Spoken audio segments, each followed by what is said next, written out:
wonderful day to start your day. Good morning. Welcome to the program. I'm Victor Lo. Good Morning Kenya is on now here on KBC Channel 1, 17th day of January. Could you just imagine that we are almost done with January?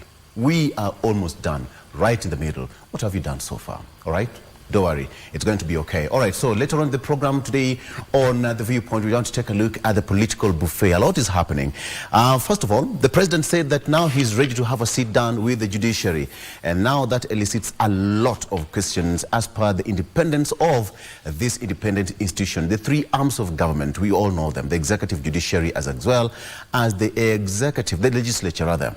So, will the Chief Justice heed to the call to have that sit down and have a dialogue with the president? That's question number one. So, number two, the battle for the heart of Mount Kenya, Rigathi Gachagua and Ndindi Nyoro is still heating up. We have to take a look at that. And now, parents are still complaining that it's not so easy for them, even as Form 1s report to school, and JSS also take their position in various schools. All right, now that's a political buffet, what we're going to be discussing today. Welcome to the program. I am Victor Lo. Vivian. A very good morning and welcome to Good Morning Kenya. As Victor has already mentioned, we are expecting a lot from the world of politics. And away from that, we will also be getting into the women at the forefront. And on this particular segment, we normally just highlight a woman who is doing well, who is doing actually exemplary well in their field of interest. And today will be no different, as I will be joined by one Mariana Silantoi, and she is the founder, Kelma Foundation. It is a foundation that is doing well for the community. We will have her right here on the show just to let us know her inspiration behind that and what exactly the foundation does. Right now, Megwe, good morning. Good morning to you, Vivian. Welcome to Good Morning Kenya. My name is Mike Megwe, and it's a pleasure having you on board. Thank you for choosing us to be the people or the station that starts your day every morning. Now, we are going to have very, very fascinating conversations, starting from politics, women at the forefront, press reviews, and this is just a tip of the iceberg. The show is packed for you, and right about now, Marie? Yes, a very good morning to you, Mike. Vivian and Victor. Good morning. And a very good morning to you also back at home. It's the 17th of January. A very warm welcome to Good Morning Kenya. In the news this morning, opposition cautions the judiciary not to compromise on its independence following the president agreeing to meet the judiciary, that is through the CJ, as a sign of a truce between the two arms of government. And the Kenya National Union of Teachers condemns attacks on principals whose schools performed dismally in the 2023 KCSE. We'll be having details of those stories in just a moment. A very good morning to you. My name is Marie Yambo. But before I get on with the news, I'd just like to indulge you, Victor, Mike, and Vivian. When students don't perform well in whichever examination, which KCPE or KCSE, KIPSEA that we have right now, who is to blame? Is the principal? Like what we'll be seeing in the news this morning, a particular principal was frog-marched. Victor? Who to blame? Yes. It's multifaceted kind of approach that has to be given. The society plays a key role in the performance of a student. Remember, education begins at home. It doesn't have to begin in school. And I also pity those people who frog-march head teachers because of a student's performance. One, look at the environment where that school is.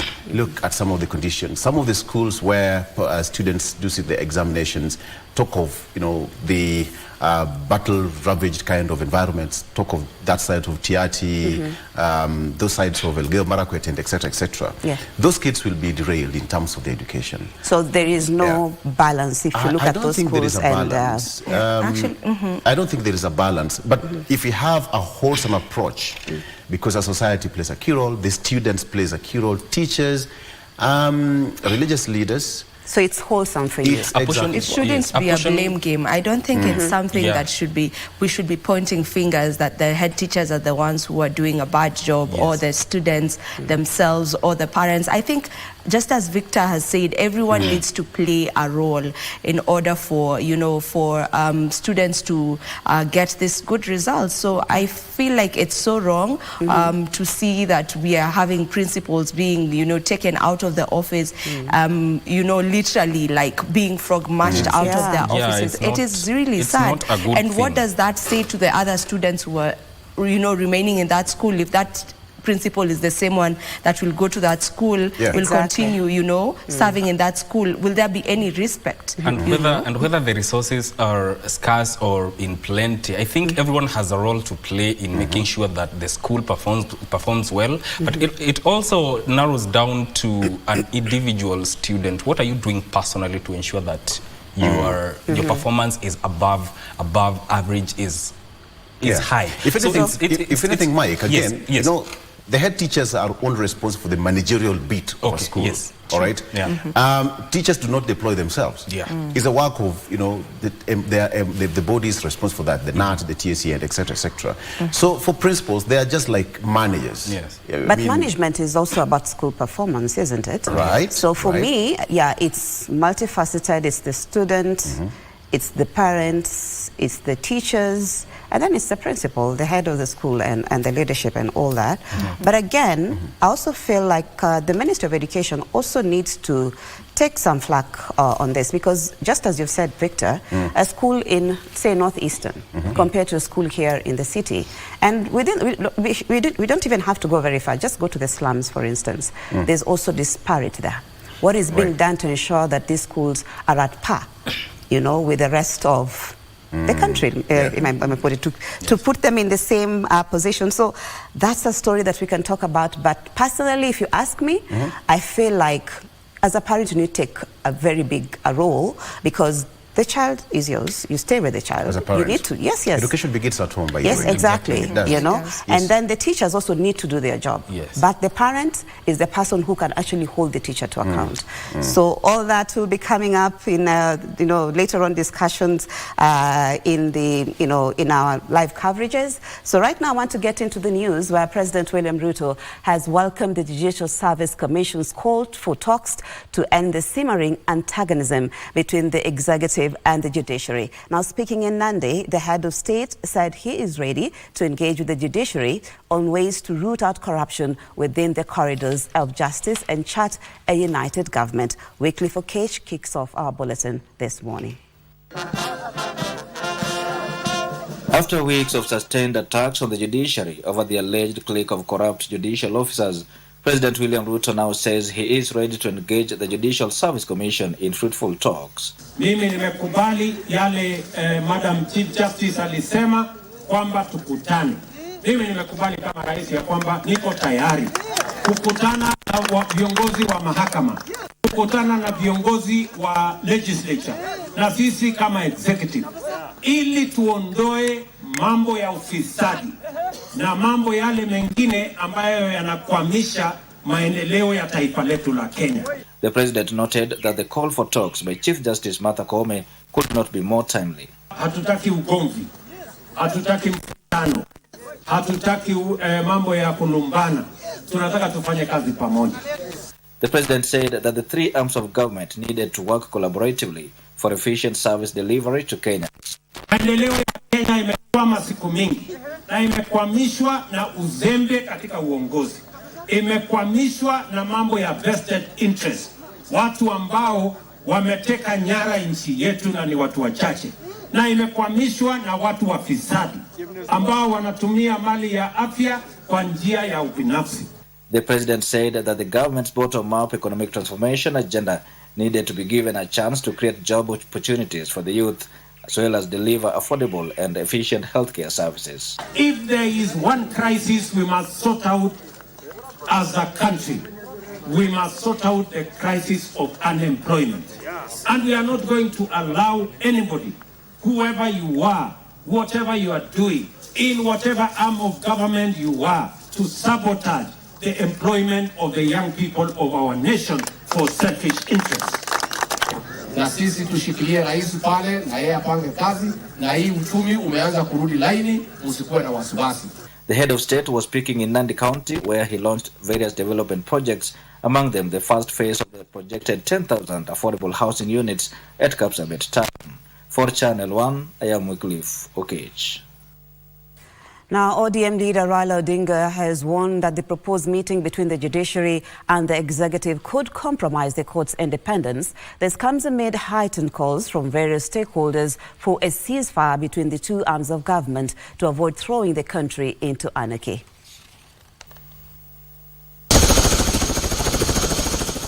The Orange Democratic Party on Tuesday received several defectors from the rival parties during its grassroots recruitment drive held in Vihiga County. It is here that the ODM leader Raila Odinga weighed in on the ongoing public spat between the executive and the judiciary. Let the judges do their thing independently. We want to tell the Chief Justice not to compromise the position of the court. She already took a position. There's no need for dialogue. There's nothing to negotiate. Absolutely. And I would be very disappointed if Chief Justice Kome was to fall for that obvious trick. The proposal by the Judiciary Service Commission to meet with the executive over the issues was, however, met with objection, with leaders warning this could compromise the judiciary as an independent body. Kenyans must stand firm so that we protect these institutions that were created in this constitution.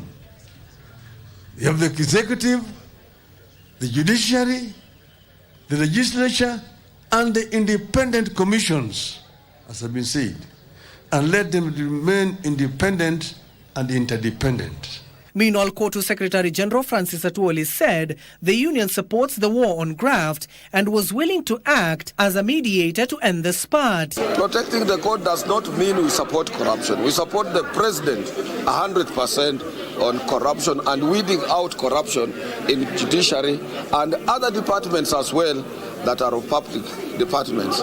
The leaders also urged Kenyans to stand firm in protecting the institutions that make up the arms of the government. Abdiaziz Hashim reporting there. Admission of Form 1 students to secondary schools in the country continued for the second on Tuesday, with many schools witnessing heightened activities. However, several girls in Narok County are yet to join Form 1 due to heavy downpour experienced in the county. Here is Joseph Okongo with the details. As Form 1 learners continue joining secondary schools, over 100 girls are yet to be admitted at Maasai Girls in Narok County due to heavy rainfall. The school's principal, Cecilia Teka, says several parents have requested for additional time to have their children admitted. The school is admitting the majority of the girls from within Narok County, so around 98% is girls from within Narok County. It has been raining heavily, so we've had cases of parents calling wanasema kwamba kuna mafuriko in different places. So we still expect them to trickle until when they can be able to reach here. So, meanwhile, a student who reported at Kabianga Boys High School empty-handed is appealing for financial aid to fund his education. Thomas Ekai, who hails from Kondele in Kisumu County, says despite recording 392 marks in KCPE exam, his family is unable to pay his school fee. So I hustled so that I can earn money. The money I got, I used for paying transport, which I came here with. When I came here and told the watchman what happened to me, he directed me to principal of this school. The principal told me not to worry. He bought me some clothes and promised me that my education will be better. In another related incident, two bright and needy students showed up at Kanga High School in Suna West with empty boxes. The duo Anwar Busaka and John Odero, dressed in tattered old primary school uniform, are appealing to well-wishers to come to their aid to assist them join Form 1. nimekuja hapa nataka nikitolewa sitatoka, ninataka kusoma angalau nikifika maishani nikimaliza kusoma nisaidie the community wenye kuna shida kama mimi. I have come here to learn because this school has been my dream since class 5, and I really worked hard so that I can manage to get in this school.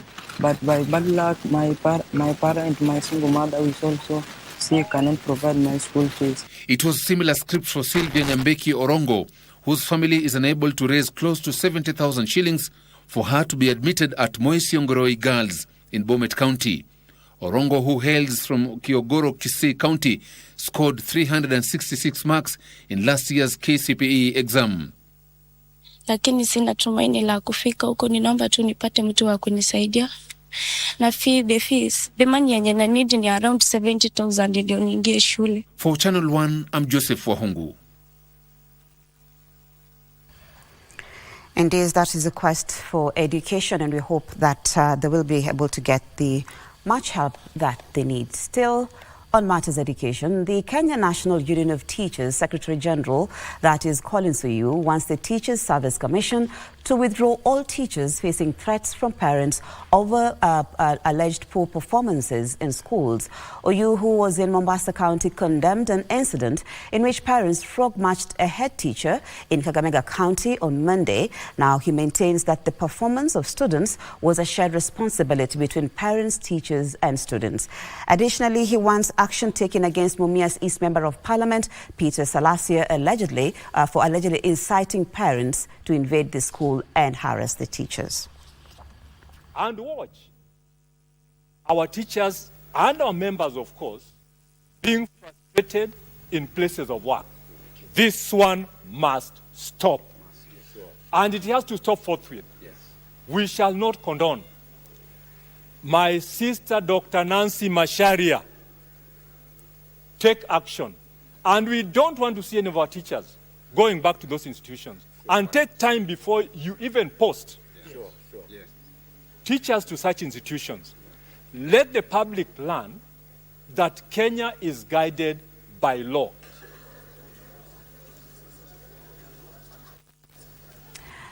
And to matters health, where Kenyan nurses seeking to work in the United States, Canada and Australia will now have an easier time in acquiring licenses and certification. This follows the launch of the Person Virtual Enterprise Test Center in Nairobi, which sets the stage for the reduction in travel costs to either India or South Africa for certification. The Pearson Center officially opened. The launch of the Pearson Virtual University Enterprise Test Center in Nairobi signifies a new dawn for Kenyan nurses and those in the neighboring countries who had to travel for miles to either South Africa or India to seek licensing and certification to work in the United States, Canada and Australia. Tuimbe kwa pamoja. Wakaribishwa Kenya yetu, hakuna matata. For us in government, this is an important initiative that is aligned to our bottom-up economic transformation agenda of empowering Kenyans to share their knowledge and skills beyond our borders. In celebration of the new frontier, Prime Cabinet Secretary Musalia Mudavadi, attending the launch, lauded Mahmoud Noor, a Kenyan in the diaspora, for spearheading the initiative in partnership with the State Department for Diaspora Affairs and the Kenyan Embassy in Washington, D.C. Let us appreciate Honorable Mohamed Noor, our own diaspora Kenyan, who has spearheaded this initiative. He acknowledged the need for such opportunities that also helps generate revenue.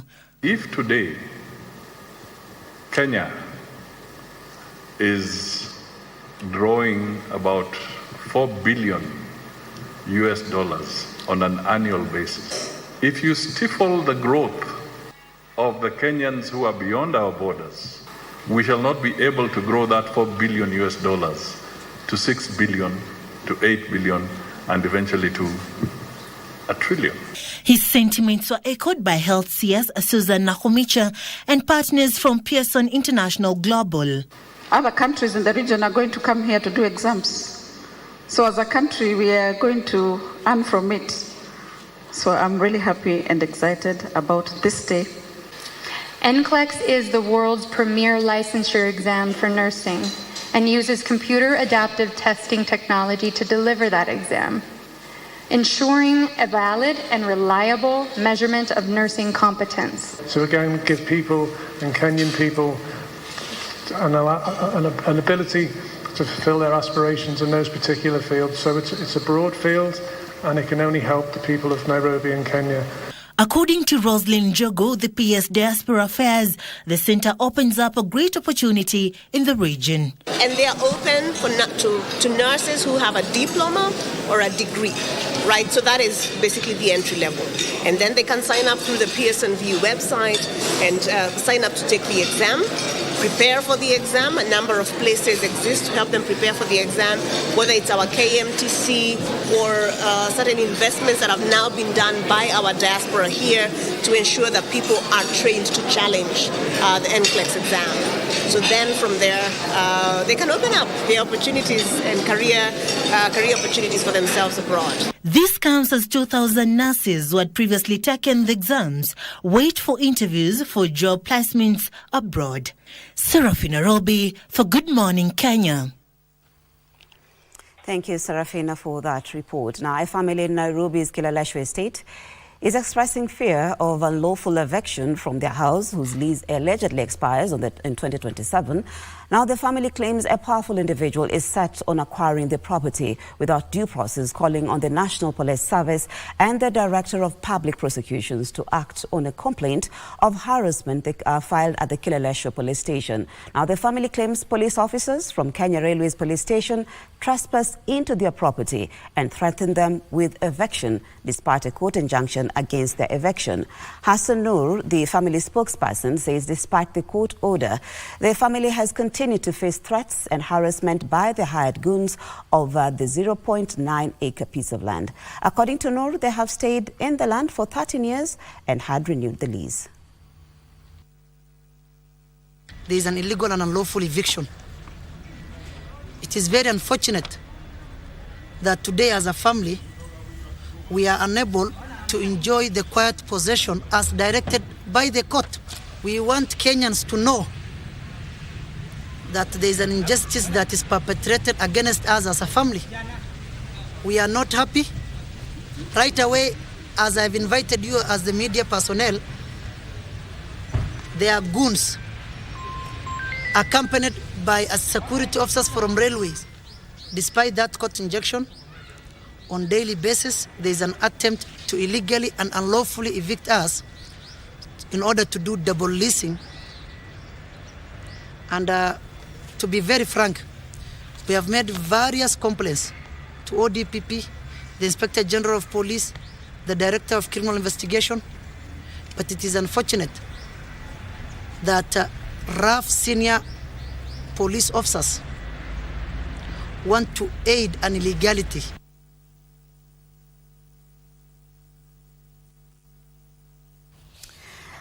Let's head to the corridors of justice, where the implementation of increased deductions to the National Social Security Fund is now a subject of a legal battle. Now, this is after a city lawyer moved to court under a certificate of urgency seeking to stop the planned deductions set for the 1st of February 2024. And in a separate petition, the woes facing Justice Esther Maina deepened on Tuesday after a petitioner moved to Milimani High Court seeking her removal from office on grounds of corruption. Details in our Skills of Justice segment. As NSSF gears to receive more funds in the second year of the implementation of the revised law, a city lawyer, John Degwa, is seeking the courts here to issue a mandatory injunction blocking the NSSF board from implementing the decision. Coming up with such draconian measures, compelling employers to deduct more from their employees, at this time, I don't think it makes sense, given the high cost of living. In court papers, Ndegwa states that the advertisement dated 12th January 2024 in newspapers will further affect Kenyans who are already grappling with socio-economic crisis. The cost of living is so high, and I know that the courts will empathize and sympathize with the plight of workers who are toiling so hard to bring food on their tables. The lawyer argues that both civil servants and those working in the private sectors earn very low salaries which cannot be further deducted. I hope that the courts will seek and grant the players sought so that the said notices can be set aside. The matter now awaits directions from the duty judge. Ruth Wamboy reporting there. Let's take a break. On that note, I'll be back with more news.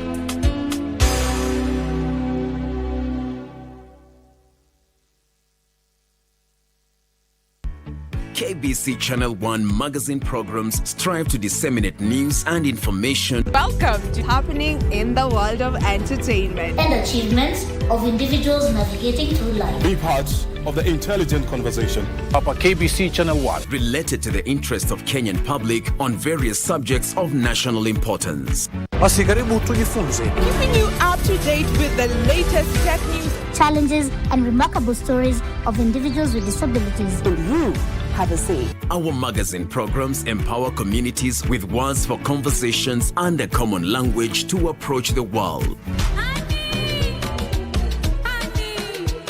For your infotainment needs, we have a great range of programs.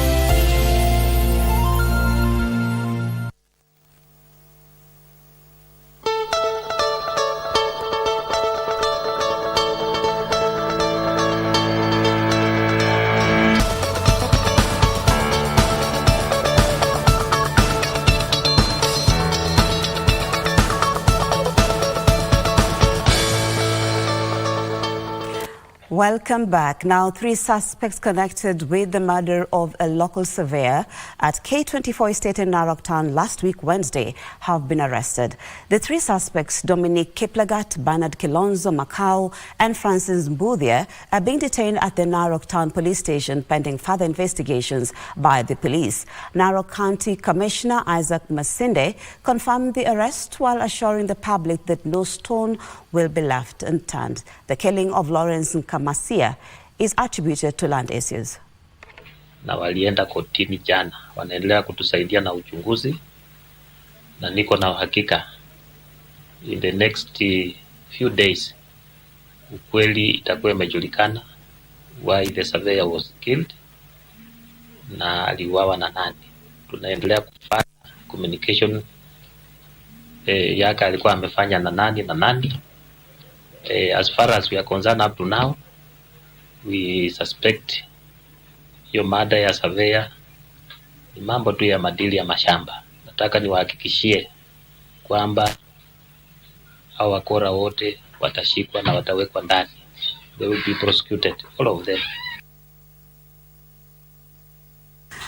Now, the Association of Female Lawyers in Kenya, that is FIDA Kenya, has raised concerns over the increasing cases of femicide in the country. FIDA Executive Director Anne Ireri says for the past 1 year, 10 cases of femicide have been reported in the media, with many more remaining unreported. Let's get the details. A recent trend of homicide cases in the country has raised alarm, forcing anti-gender-based violence lobby groups to condemn the act. The recent cases reported are the gruesome murder of Starlet Wahu, the murder of a woman whose body was found at an Airbnb located in Roysambu, under circumstances suspected to have been intimate partner violence. Addressing the media, FIDA Kenya Executive Director Ann Ireri has said for the last 1 year, 10 cases of femicide have been reported in the media, urging the government to hasten security and the safety of women and girls. This day we'll have noble conversations with our young leaders, both boys and girls, men and women, to be able to engage them on behalf of their colleagues on how best we can ensure they are safe, whether they're in class, whether they're home, whether they proceed in social activities. It is not their responsibility to protect themselves, but how as a nation we can have intermediate, mid-term, and long-term measures.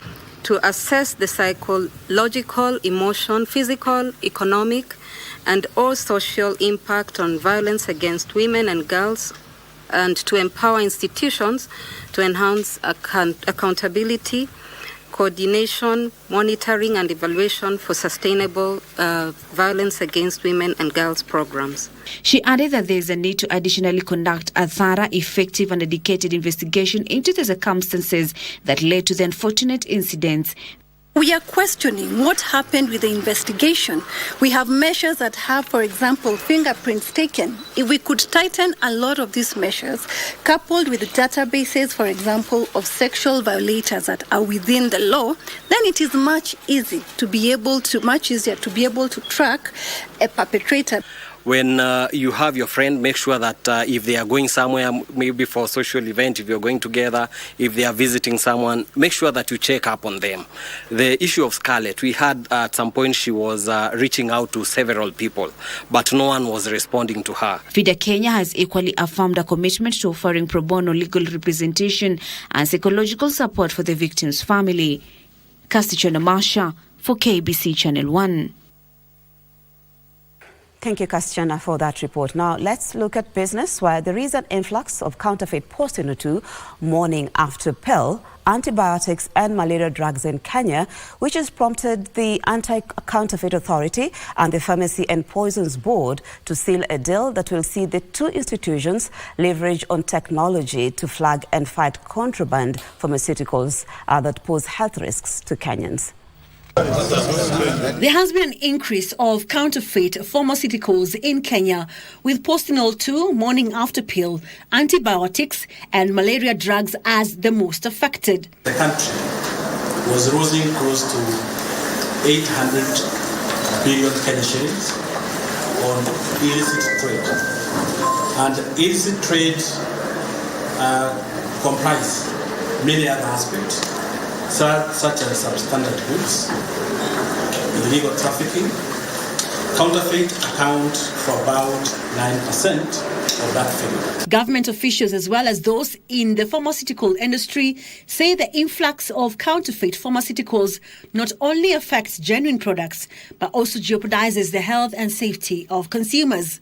We need to be at the border points 24 hours. With AI coming in, TikTok, all those social media people advertising nonsense in channels that you may not be able to control.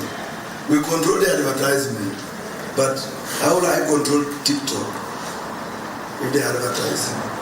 The Anti-Counterfeit Authority has signed a deal with Pharmacy and Poisons Board to collaborate on information exchange, training programs, sharing of expertise, technical exchanges and outreach activities in efforts to fight counterfeit pharmaceuticals. We are also coming together so that we can synergize what the PBP and what EC are able to do for optimal enforcement of any activities that is dealing with the counterfeit goods.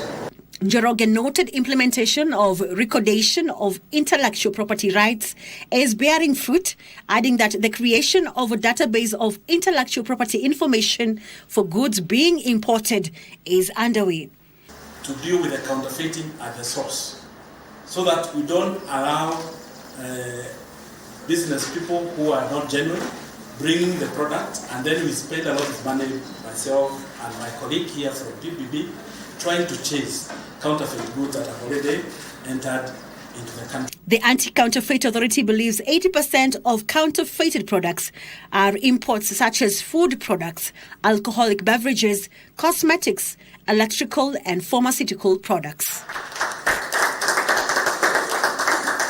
And the Warehouse Research System Council has expressed fears that the country is likely to record higher post-harvest losses of maize due to the heavy rains that have been experienced in recent months. Here is Benson Rioba with the details. The latest Kenya Meteorological Department forecast predicts heavy rains will continue pounding parts of the country, including Western Kenya, the North Rift, and the Lake Basin region, which are Kenya's key breadbasket areas. The Warehousing Research System Council is worried that the heavy rains might increase cases of post-harvest losses, especially for grains such as maize.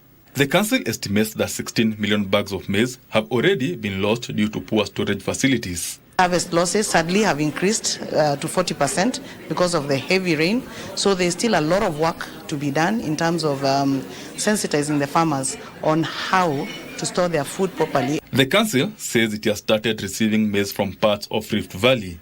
We have also started receiving in some of the warehouses some products, maize and green grams particularly.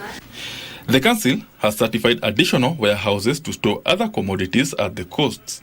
Identified and mapped over 100 warehouses, which we look into certifying, and we want to accommodate the most commodities and move the farmers from price takers to price negotiators. The council is currently consulting with financial institutions, farmers, warehouse operators and off-takers to expand the council's operations. Benson Rioba reporting for Lunchtime News.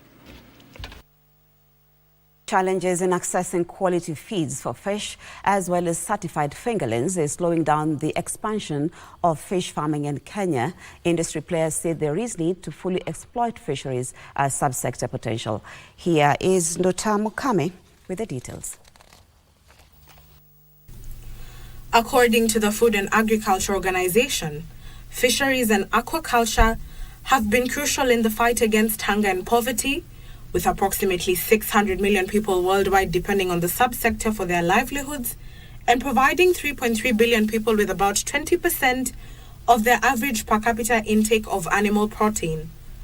In line with this, the African continent has been challenged to invest more in the aquaculture subsector, which remains largely unexploited. Kenyan officials said the government was working to implement strategies that will see fish farmers adopt eco-friendly technologies and practices to increase production. We are on the right track because a few years ago, the production was really low. I remember it was around 4,000 metric tons.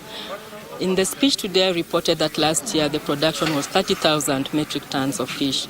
And going forward, we hope to increase this production.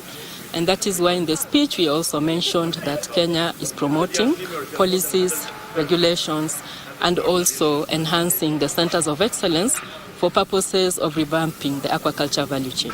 Additionally, they are calling on farmers to practice sustainable aquaculture practices that will promote environmental conservation.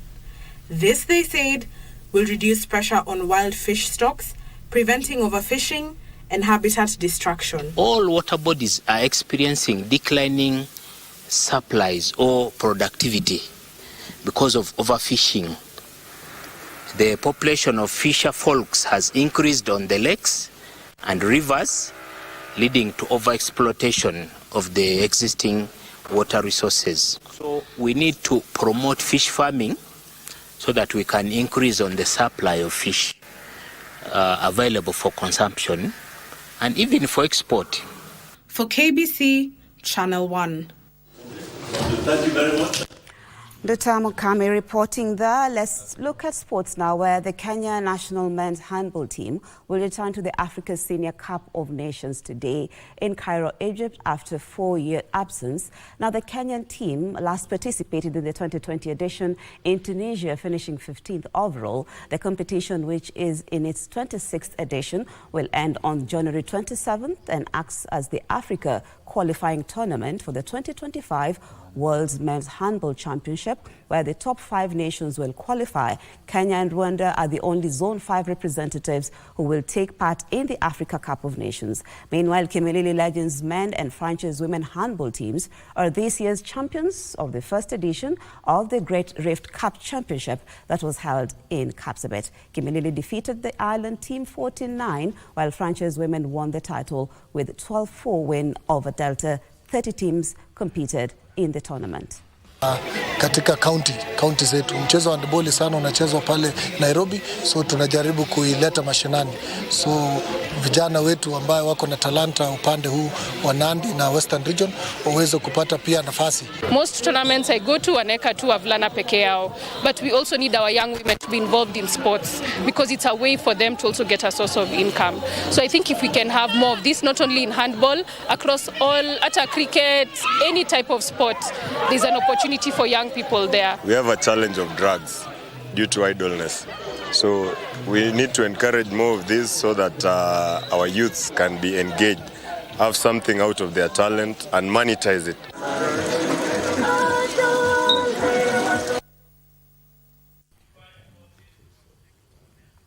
Well, and that news brings us to the end of the bulletin this morning. Thank you so much for your time. But before I wind up, I just want to bring you up to speed with the Africa Cup of Nations, which is being televised live on KBC Channel 1, AFCON 2024.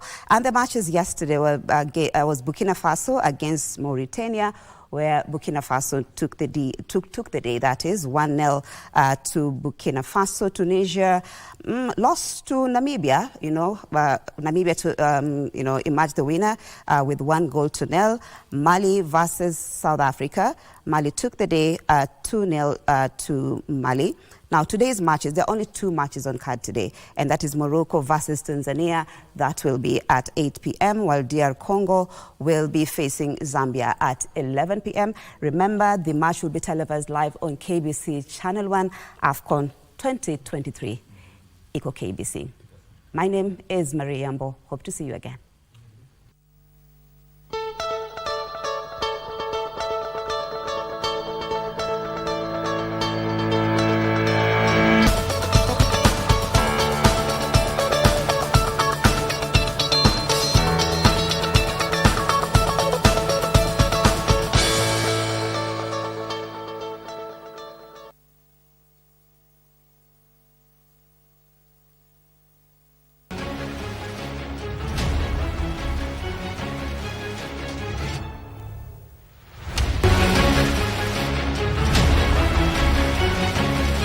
Retired Lieutenant General Ambassador Agostino Njoroge was born in 1951 in Menengai, Nakuru County, where he also undertook his early education. I went to school in Menengai Primary School.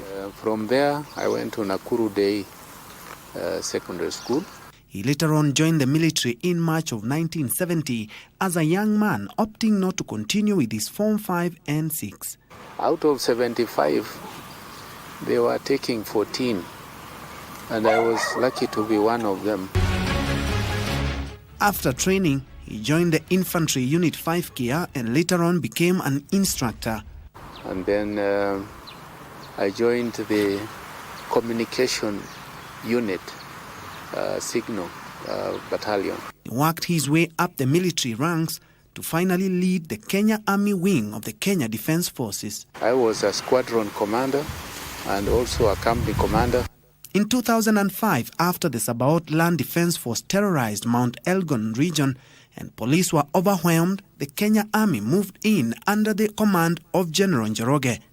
We prepared, we had our intelligence, and when it was time, we started by cordoning the areas that we knew were involved. He notes this as one of his most challenging assignments owing to the rough terrain of Mount Elgon. We moved to the forest. We asked all the fighters to move. We gave them time to move from the forest and come and face the authorities. Those who didn't, and Matakwe was one of them, he refused to surrender.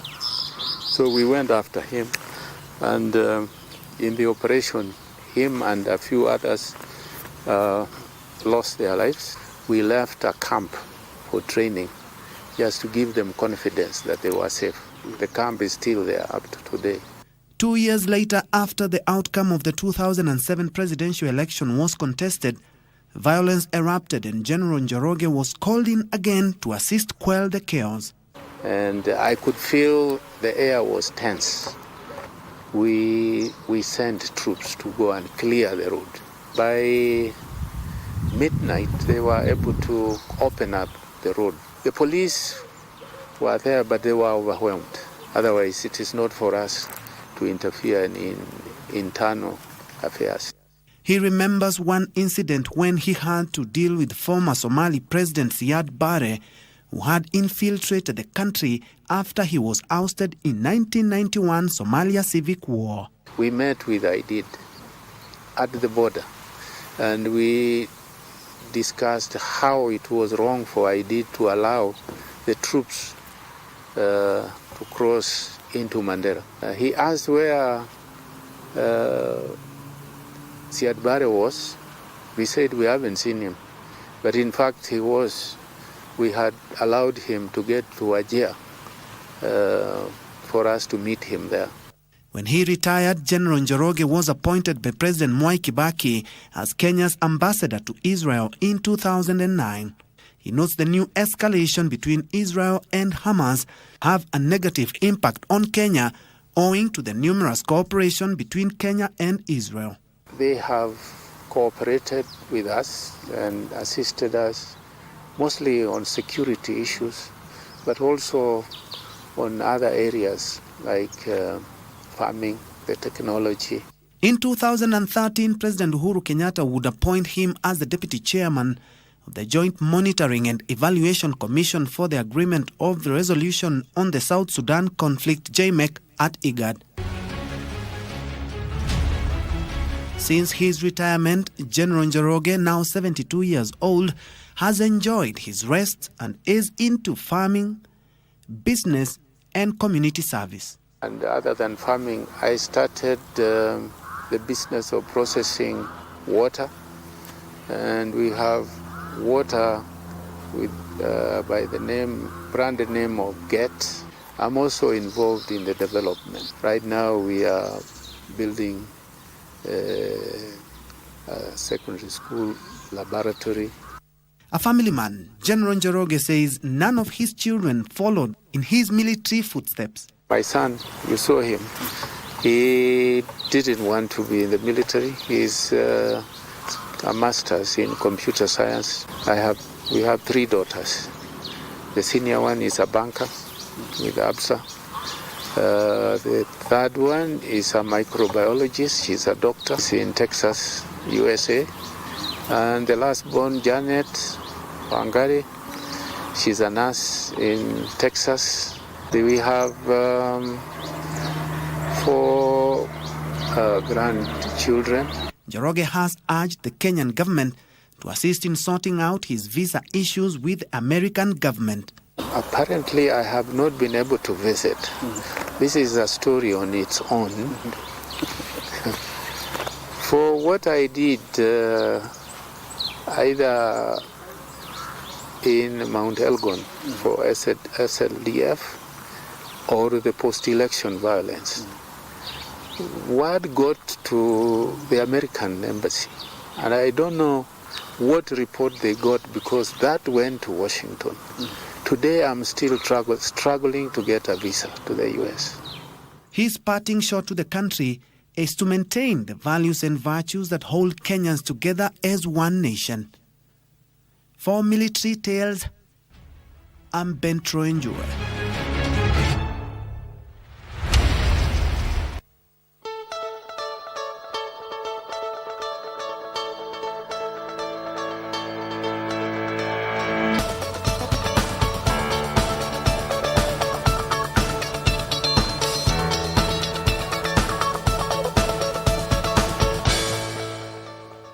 Welcome back. It's now 7:23 a.m. Good morning. It's time for us to get into the political segment right now. That is The Viewpoint. We want to take a look at some of the stories that have been making headlines across the week. That is what I call political buffets, socio-economic and socio-political aspects of our lives here in Kenya. Good morning. Welcome to the program. Right about now, I want us to get through the traffic situation. But yes, my guest already in studio. Perhaps we can have a long shot of that. My guest at the studio, I have got Wilson Sossion, his former NAT Secretary General. He'll tell us why he was in a school uniform 3-4 days ago. And you looked good by the way. We were watching the bulletin, I'm like, Victor, Rafiki yako ndiule. So who is my friend? That was you. Yes. Where was that? That was Tenwick High School, my alma mater. And I'm admission number 1749. Yes. And permitted to put on school uniform any moment I walk into the school. You were a former teacher there? Yes, and I was also a former teacher. That is the last station I last taught, and that is where I fulfilled myself professionally. Very good. Because I churned out very smart boys and left impeccable performance records in my areas of work. Yes. Both in class and outside class. That's unique. I was both a drama and music teacher and chemistry agriculture teacher for that matter. And so I've been given the responsibility by the alumni and the school boards of management and the community to oversight the school programs. And so naturally on Saturday, I led the alumni and of the school. Yes. And there were Dawa Elimu from all over Kenya, led by the former principal Alliance High School, Christopher Haemba, who has been mentoring the school since 2001, together with the Alliance School community, to celebrate the achievement of the greatest results in the school. You know you're a music teacher? Yeah, of course. So you can sing? Interesting. Dr. Naftali Nyamigo, good morning. Morning to you. Good to see you. Good to see you too. Did you know that Sossion can sing? No, I didn't. Basically drama and music. Okay. All right. Senator Gloria Roba, welcome to the program. Happy New Year. It's been a while. It's been a minute, eh? Out there fighting battles left, right, and center. Out there defending the girl, child, and women. Yes. So close to your heart. Yes. Tell us more about that. The hygiene aspect, how far is it? You had a bill sometimes last year. The bill is still there. It's still there, but we are on recess, although it's gone out for public participation. So when we get back in February, I should hope that the first few weeks it should be on first reading at the floor of the House. What is the projection? I really hope that in this session we can be able to pass that bill. I hope. I don't know how the business of the House is going to be, but I'm crossing my fingers that this session is the session. We'll be here to talk about it. Yeah. All right. All right. So, sir, now you know. My guest already in the studio. Let me take you through the traffic situation pretty fast before you leave the house in 1 minute, and that's how I'm going to do it. Okay. Let me start with Nairobi. Nairobi is already a mess. If you've not left the house, then Olewako, that's Thika Road, all the way from KCA University down to Kenya Utalii Hotel, spelling over to, that is Kiambu Road, headed towards the Directorate of Criminal Investigations. Actually, today it's gone past DCI headquarters. That is the situation here, already a mess. What about that is Limuru Road. Limuru Road around City Park is not so good, so you have to be patient or get an alternative route as you come into the CBD, Westlands, the western circuit of the city, not looking so bad. That is coming all the way from Westlands roundabout to Villarosa Kempinski and finally into the CBD, looking pretty fine. If you're coming and using around Globe roundabout, you have to be very much patient because it starts somewhere past Ngara coming to Fig Tree. For those who do not know what Fig Tree is all about, there was one of the biggest trees called Fig Tree. That's why this place was called Fig Tree. But it was brought down when the construction work was happening here. Yes, that's where it was. So the other side of Nairobi Expressway, Mombasa Road, not so good today. You'll have to be very much patient. That's affecting the other side of Aerodrome Road, just right behind Nyayo National Stadium. That is what it is. So Ngong Road, ikoaje today? Ngong Road, not so okay. That is around the Junction Mall, spilling over Around RFA ground also looking not so fine. Be patient, guys. Okay, what about people in Mombasa? Good morning, Mombasa. Kongoya Market looking pretty busy today. That is Nyali Road all the way towards the other side is looking pretty fine. What about the other side? If you come towards the Likoni, actually the new Nyali Bridge is a mess. So at Mombasa, Subira. Okay. The crossing channel, that is the Likoni. The other side of Likoni is not so okay today. I don't know why, but the other side of Mombasa is somehow okay. There must be something at the Likoni ferry channel. Kisumu, not so bad. There's really nothing to report about here at this particular point. Okay, and finally,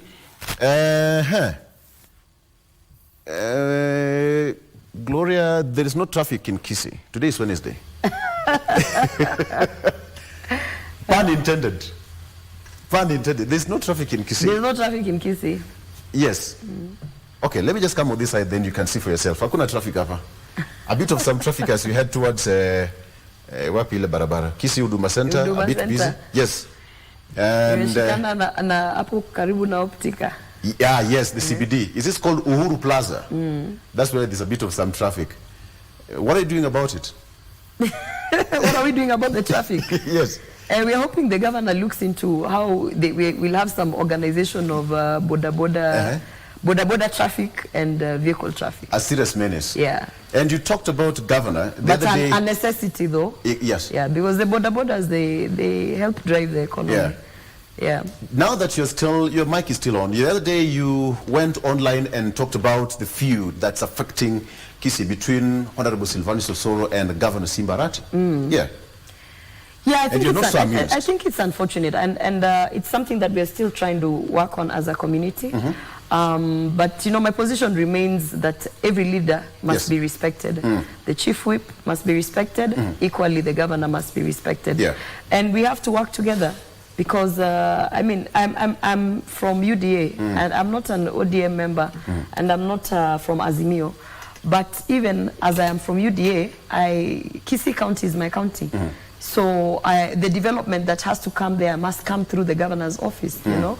So I have to find a way to work with the governor to ensure that particularly the people of my constituency, Bobasi constituency, where I reside, are able to get some form of development. Yeah. And I think that is sober leadership. And most of the other leaders you see in Kisii County, the MPs, also understand that they must work with the county government and they also must work with the national government. So you have, it's not about political division because, you know, in Kisii County, as much as they say it is an ODM stronghold, we have 4 MPs out of the 9 constituencies. 4 MPs are from United Democratic Alliance.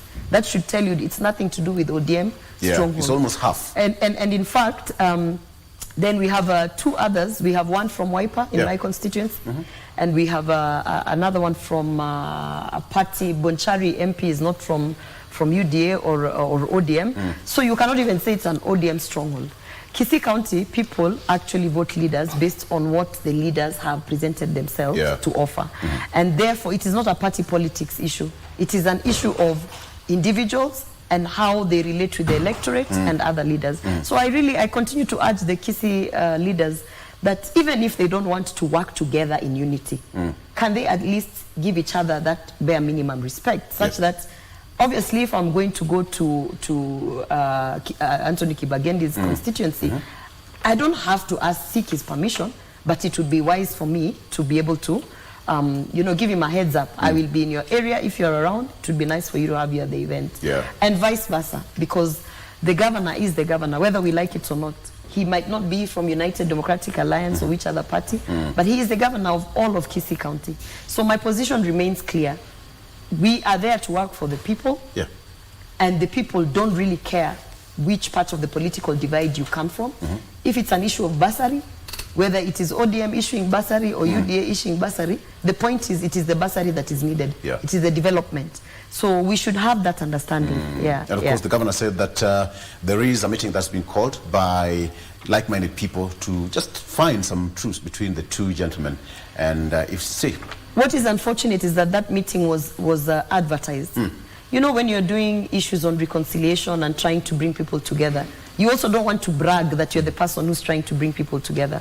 And I feel that the moment that that letter was leaked to the media and to the public about a meeting being called by our respectable Minister Machogu, yes, I think that was something very wrong. It should never have been done that way, because when you're reconciling, everybody wants to come to the table feeling respected and not feeling like they have been summoned, you know, to some extent.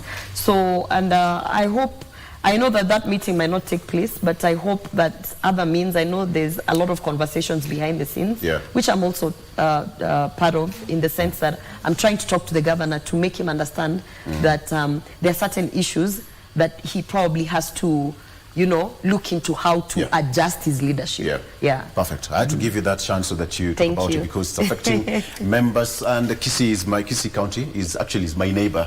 So when you throw a stone, I feel the weight.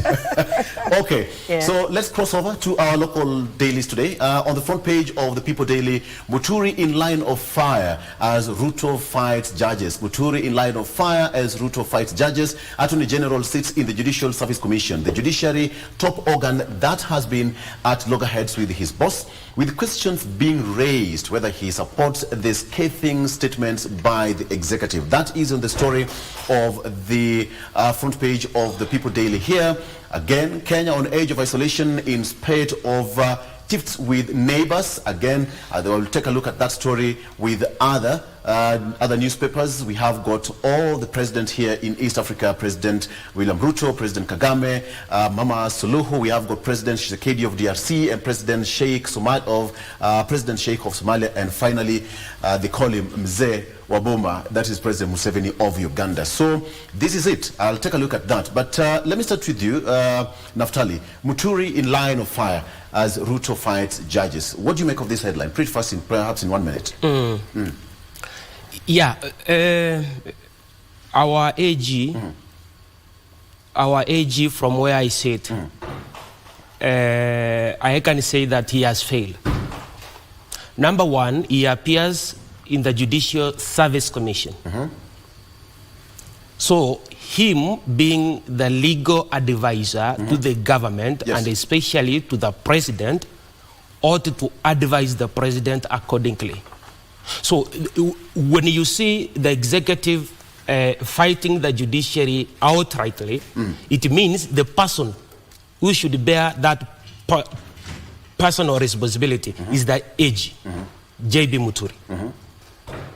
Because he has a constitutional duty by the people of Kenya to advise the government, and especially the president. You see, these are arms of government. These are the three arms of government. They are distinct but interdependent. So there is no arm which should appear as superior than the other. They should work together in cooperation and consultation. So when you see one of the highest, the second highest executive member attacking a member of the judiciary, knowing that we have independence of the judiciary, because Article 160, Sub-Article 5 states a member of the judiciary is not liable in an action or a suit in respect of anything done or omitted to be done in good faith in the lawful performance of a judicial function, full stop. So how can then the deputy president go in the media to attack a judicial officer? I see in the court annex mediation. I'm a member of the judiciary. So if my senior members are embarrassed outrightly in the public by our fellow arm of the government, then I get disenfranchised by this government. Okay, I'll come back to that. Mheshimiwa Sossion, what do you think was running through the mind of that is Attorney General JB Muturi? Because now we had the tiff between the executive and the judiciary, and now he's also sitting at the JSC. Yeah, don't forget that Justin Muturi is an experienced judge who has served in the judiciary for a long time as a lawyer, and having been the Speaker of the National Assembly for a long time, and now Attorney General, is one of the most grounded leaders in this country and legal advisor to the government of Kenya. But the judiciary, even in as much as he's a member of the Judicial Service Commission, he doesn't run the operations of the judges and magistrates in the judiciary. The issue that has been pointed out by Kenyans is rogue individuals in the judiciary. And it's not the entire judiciary. There are very many good judges at the judiciary. And I've been a great user of the courts, and I've worked with eminent lawyers in this country, senior counsels, but Nasir Abdullahi, Kyogo Kilukumi, and Paul Mwit, and the rest, and the list can go on. And I can tell you, quite a number of judges are corrupt. And even some of the judgments that have been rendered, and with the excuse that they're unconstitutional, the judges are unable to quote the various clauses of the Constitution that have been violated.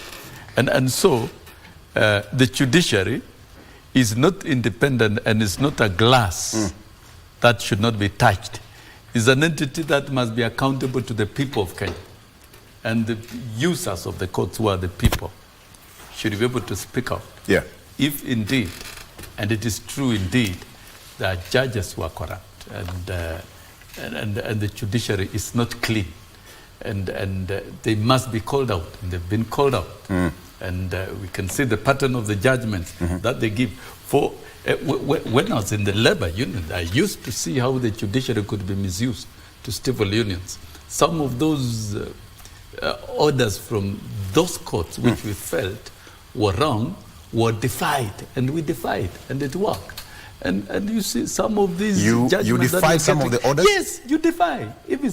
If an order is unsustainable and it's non-enforceable, you defy.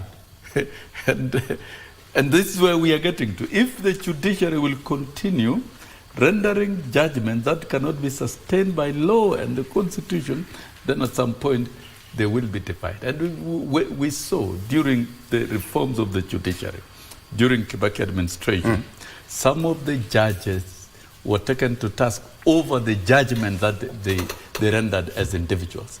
That is where we are at the moment, because some of the judgments indeed are more political than legal. Okay. And therefore, when the judiciary is called out, we cannot have this barrage of certain defense to try and defend the judiciary as if it is a kingdom of angels. It's an entity that is served by human beings. Very good. All right. Who have self-interest. We'll come back to that. And when we talk about corruption in the judiciary, I'll come back to that. It doesn't mean we could also be having corruption in the other arms of government. No. We'll still come back to that. And we are calling out corruption in all arms of government. We'll still come back to that. Senator, this. A quick one. Allow me first of all to say it is very unfair for someone to pick one issue that is currently gaining momentum in the media and then say that the Attorney General is failing in his duties. I mean, for me, it is like you want to disregard all the other work that has been done in that office since he took over. You know, previously we had a lot of infighting, a lot of legal battles between government agencies. You will have one government agency taking another government agency to court. You will have, one ministry taking another ministry to court. And one of the things that the AG has been able to do in collaboration with this administration, with this government, is to at least put an end to that kind of wastage of resources. Because it is a lot of legal resources that are being spent of government fighting government. And that's something we have to give at least the Attorney General, because if you look into some of the cases that were pending and all of these things that were hindering the development, certain developmental projects, it was the infights within government agencies, and he has been able to at least have a conversation with those departments, advise them, and most of those cases have been able to be dropped, and and then solutions have been met in terms of what was in contention. And when you look at the main duty of the AG, he's a legal advisor to all of these departments. The most that the AG can do is give advice. He's not an executor he will advise you that, in this particular matter, perhaps you've come up with a new policy that is, contrary to the constitution or the existing laws. He will advise you on how to maneuver, whether you need to present a bill of amendment of certain things, or whether you need to, you know, abandon the whole thing in totality. But I want to disagree with Sosion that while we are saying that yes, it appears there is a trend, there is a pattern of some of the court orders or decisions that are coming from judiciary. The pattern seems to be targeting the Kenya Kwanza manifesto, and it appears as if it's being shot down in terms of a tool, using judiciary as a tool to stop development that this government wants to put out. But I disagree with Sosion that we need to get to a place where we defy court orders. I can tell you that many a times before we took over as the Kenya Kwanza government, I came to these morning shows and we were discussing and really condemning the issue of our former President Uhuru Kenyatta just defying court orders. Court order after court order was just being disregarded, and you know, and it is not the way to go. Because at the end of the day, any leader who actually is sworn into office, holds that Bible and says that they are going to defend that constitution, cannot then be the same leader saying that this court order that has been churned out is not actionable, so then I will defy it. Because it's a little bit of, you know, especially being a legislator. I'm busy in Senate, legislating, creating laws, and then going out to tell people that it's okay for you to go against these laws. I don't think that is the advice we should be giving the president. The advice we should be giving the president, and I like what I see now, is having a conversation, which is what is being called for. Having a conversation does not mean that you are going to now infiltrate a system. It means that there are three arms of government, and they must have a conversation. Legislative agenda cannot be going completely against the constitution, which is being held by judiciary, or which is being enforced by judiciary. So having a conversation between those two arms does not mean that any arm is being compromised. And having a conversation as well between judiciary and any of these other two arms just simply means the same way we have a committee in Parliament and in Senate, and Sosion knows this, called the Committee of Delegated Legislation. That committee is a legislative committee under Parliament, but works hand in hand with government, because what it does, it ensures that all the acts and the laws and the regulations that are being put out are within the constitution, and they are serving the people. That is also a conversation. So for me, I'm glad that the direction this conversation is taking is people need to sit down, all three arms, and they need to figure out a way to work for Kenyans without having the toxicity of leaders standing up and saying, you know, mentioning names in a podium. I don't think that is the direction. The question is, what kind of dialogue? Because all these three arms of government are independent. If a judiciary is doing its work, executive doing its work, as well as the legislative bit of government, then what kind of dialogue? That's a discussion we're going to have. But I've given the example, as a legislator, we have a committee called Delegated Legislation. The work that committee does in Parliament is actually equivalent to consistent dialogue with government. So, and no one is coming out to say that is illegal. We are coming deeper into that. Conversation. We are coming deeper into that. Daniel Orogo, good morning. Good morning. Muturi, in line of fire, I'm going to give you 1 minute before you go to the another one. Kafadali.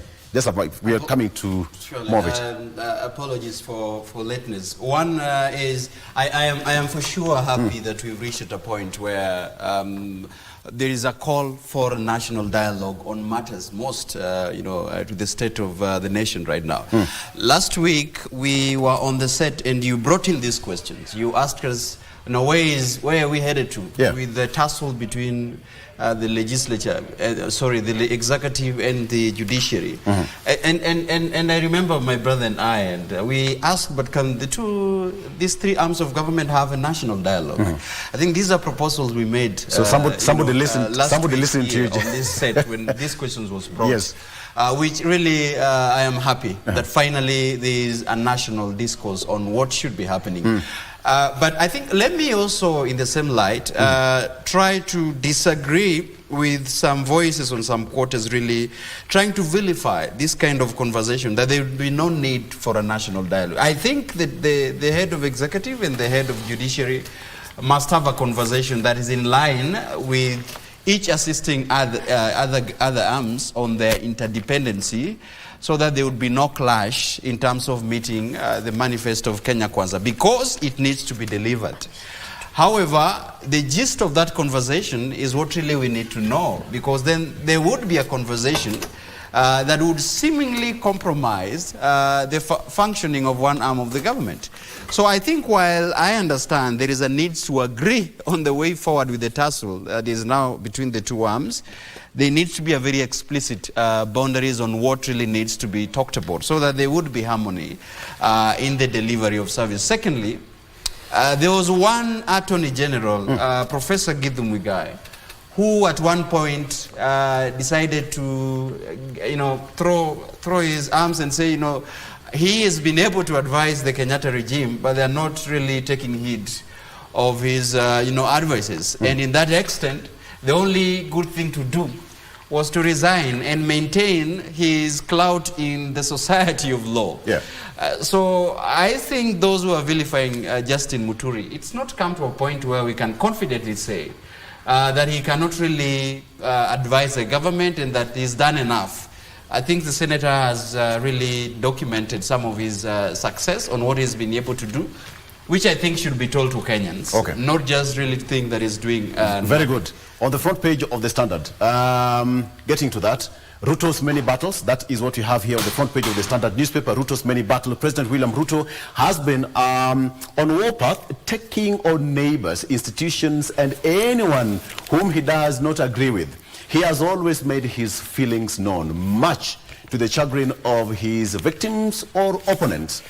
Experts contend that as a symbol of national unity and African statesman, he should pursue dialogue. The key word here is dialogue again.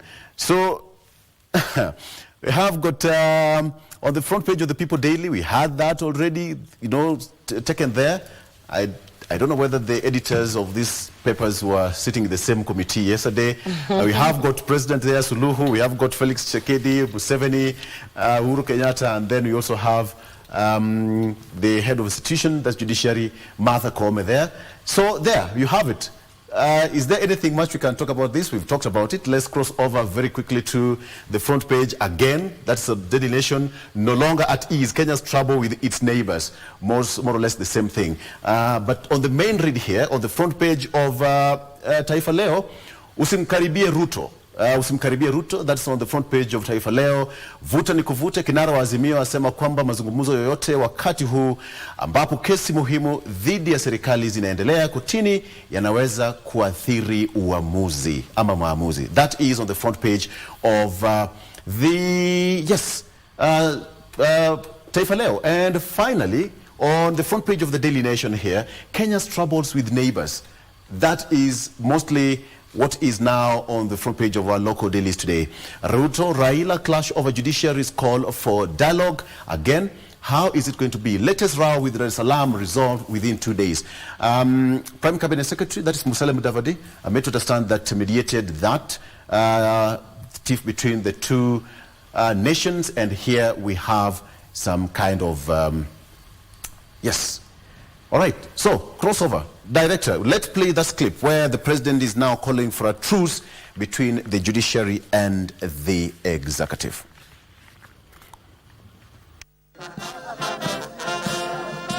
After weeks of sustained attacks on the judiciary over the alleged clique of corrupt judicial officers, President William Ruto now says he is ready to engage the Judicial Service Commission in fruitful talks. Mimi nimekubali yale Madam Chief Justice alisema kwamba tukutane. Mimi nimekubali kama rais ya kwamba niko tayari kukutana na viongozi wa mahakama, kukutana na viongozi wa legislature na sisi kama executive, ili tuondoe mambo ya ufisadi na mambo yale mengine ambayo yanakwamisha maendeleo ya taifa letu la Kenya. The president noted that the call for talks by Chief Justice Martha Koome could not be more timely. Hatutaki ugomvi, hatutaki mfutano, hatutaki mambo ya kulumbana. Tunataka tufanye kazi pamoja. The president said that the three arms of government needed to work collaboratively for efficient service delivery to Kenyans. Maendeleo ya Kenya imekwama siku mingi na imekwamishwa na uzembe katika uongozi. Imekwamishwa na mambo ya vested interest. Watu ambao wameteka nyara nchi yetu na ni watu wachache, na imekwamishwa na watu wafisadi ambao wanatumia mali ya afya kwa njia ya ubinafsi. The president said that the government's bottom-up economic transformation agenda needed to be given a chance to create job opportunities for the youth, as well as deliver affordable and efficient healthcare services. If there is one crisis we must sort out as a country, we must sort out the crisis of unemployment. And we are not going to allow anybody, whoever you are, whatever you are doing, in whatever arm of government you are, to sabotage the employment of the young people of our nation for selfish interests. Na sisi tushikilie rais pale na yeye apange kazi, na hii uchumi umeanza kurudi laini, usikuwe na wasiwasi. The head of state was speaking in Nandi County, where he launched various development projects, among them the first phase of the projected 10,000 affordable housing units at Kapsabet town. For Channel 1, I am Wycliffe Okech. Very good. So the president said that he is ready to have that dialogue with the judiciary. Sosion, what do you make of that? Yes, intergovernmental conversation is healthy between the three arms. That is key. But is that going to resolve the individual actions of individual judges? Because judges render their judgments individually, not via the Judicial Service Commission. But I think there is need so that then the leadership of the various arms can be appraised of the public concerns within the institutions. And I think the president is right to accept the recommendation of the Chief Justice if indeed such consultations will be necessary. And I say they are necessary because the different arms, they are not so independent that they must fight. They must engage, they must collaborate. I want to say the judiciary does not exist to obstruct the executive and inhibit it from what it wants to do. The judiciary exists to interpret laws and to guide the executive to do what it wants to do legally. Kenya Kwanza has gone to election with a manifesto which has 5 pillars. It has been voted for. It has been transcribed into government policy through the different pieces of legislation.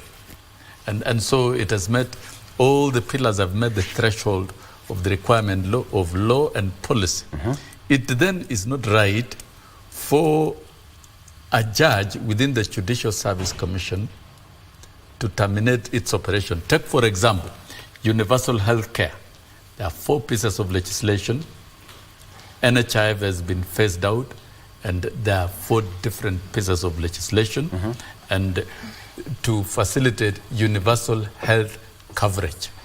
Do you want to tell me, even with the whole of that work of translating the 5th pillar of Kenya Kwanza, that is universal health coverage, and has been operationalized through the pieces of legislation, is it right for a serious judge really to suspend its operation when the NHIF has been terminated? What do you do with the Kenyans who are suffering with terminal illnesses? And there's a bill that covers that. What do you do with Kenyans who are admitted in various hospitals because SHIF is not operating? There are even Kenyan students who were evacuated to foreign hospitals. And since the AFIA is not working and it has been transferred to the SHIF, then they cannot be sorted out there. There are issues of national interest that a judge must apply his or her mind to ensure that you are very cautious in the type of judgment that you render. I'm a great user of the courts, and that is why I say some of these judgments should be defied in good faith, and we go back to the courts to seek for variation of the same. Because you cannot tell me you stop delivering health care simply because a judgment has been given stopping it, and when that will be remedied by the same court, the timeline is indefinite and people are sick. Are we going to stop delivering health care simply because of a judgment? There are issues of national interest that must ring within the conscience of any judge so that before they are rendered. So I would say it's wrong for the judiciary to try and obstruct the executive from what it intends to do. Even in future elections, when a new president is elected, with that manifesto must be allowed. It must be facilitated to operate, to be implemented within the constitution and the law by the judiciary. But the judiciary cannot obstruct it. We have seen the judgments that are being rendered and are in utter very bad faith. Yes. And ignoring, let me use a lighter statement, ignoring such judgments and proceeding with the program. So you've left define. Is in the best interest. Define and ignore almost the same thing. My good senator might have problems with define, but let me say ignoring. Still one and the same thing. You go on with the program and you still go back to the same judge and tell the judge, this judgment you are rendering. I've seen bribery. I've seen bribery. Let's take a break. Bribery and judges being bribed to the tune of millions to render a judgment. Let's take a break. We've seen it. I need to give you tea. Let's take a break. When you come back, we're still going to circle back and talk about the issue of the judiciary and the executive. Please stay with us.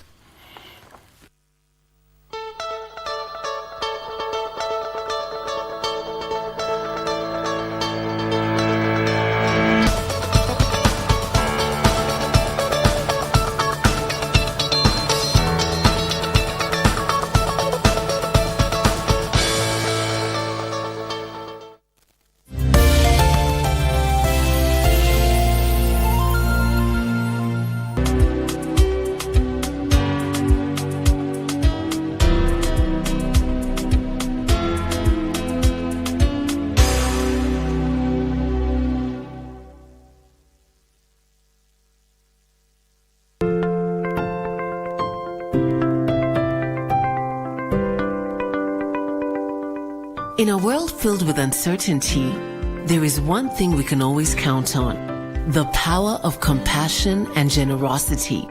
Every day, families in Kenya face unimaginable challenges and hardships. They struggle to put food on the table, provide shelter for their loved ones, and access basic health care. But today, you have the power to make a difference. By just contributing 1 shilling and 50 cents from your airtime, your generosity can provide access to sanitary pads, nutritious food, clean water, education, and life-saving medical care to those who need it most. To support this cause, please tune in to your favorite radio station under the KBC umbrella for step-by-step instructions on how to subscribe. KBC Helping Hands. Together, we can make a difference and bring hope to those in need.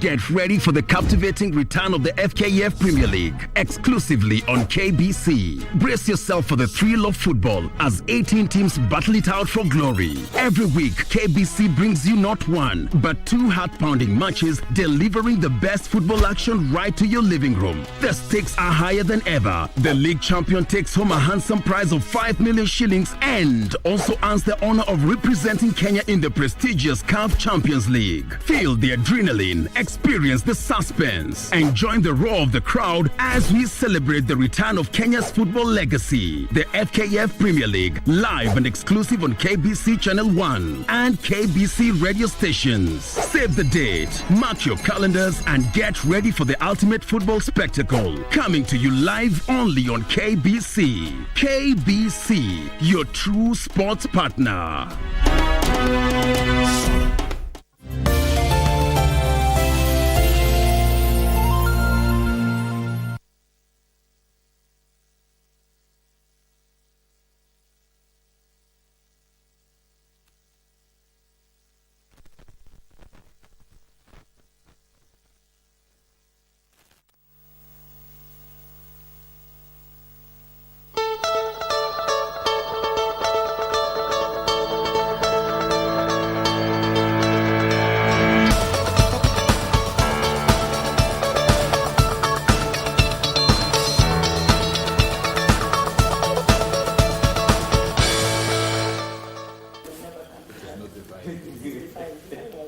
Okay.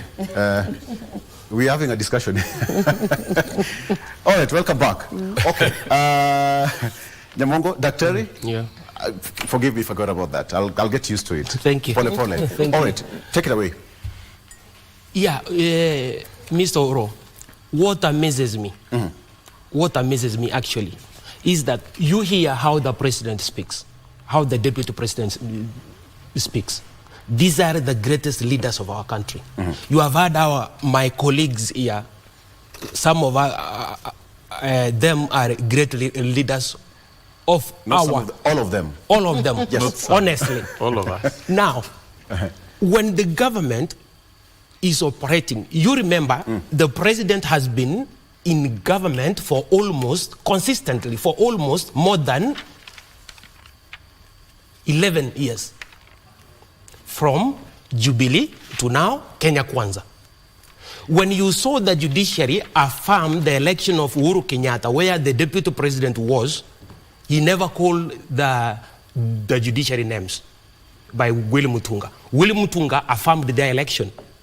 In 2017, when Maraga, CJ, demoted them from power, having found out that there were irregularities and illegalities by the Independent Electoral and Boundaries Commission, the former president and the deputy president threw also stones toward the judiciary. Later on in 2022, when the same judiciary affirmed the election of Dr. William Samoei Ruto, he hailed them. He never said anything against them. So I wonder how come at this particular time the judiciary now has become immoral. From where I sit, I'm saying this. If we needed to have a discussion, a discourse, rightly, for the people of Kenya, then we have to go back and start examining how did man began living. How did man decide to live with the state? And this is contemplated under the social contract theory. Thomas Hobbes, John Locke, and Jean Jacques are the main proponents of the social contract theory. Initially, man lived in a state of nature. There was no regime, there was no constitution. So man decided to have an accord called Pactus Unionis. In this accord, man decided that they will defend their own freedoms and liberties. But later on, they decided to amend this accord, and it came now to be known as Pactum Subjunoxis. It means then, man decided that they will identify one system, one authority, and delegate power to them to control what? Their freedom and liberties. This is how we got the government, the authorities, and the governing authorities. But this system should operate under a body of fundamental principles or established precedents, according to which now a nation is acknowledged to be governed.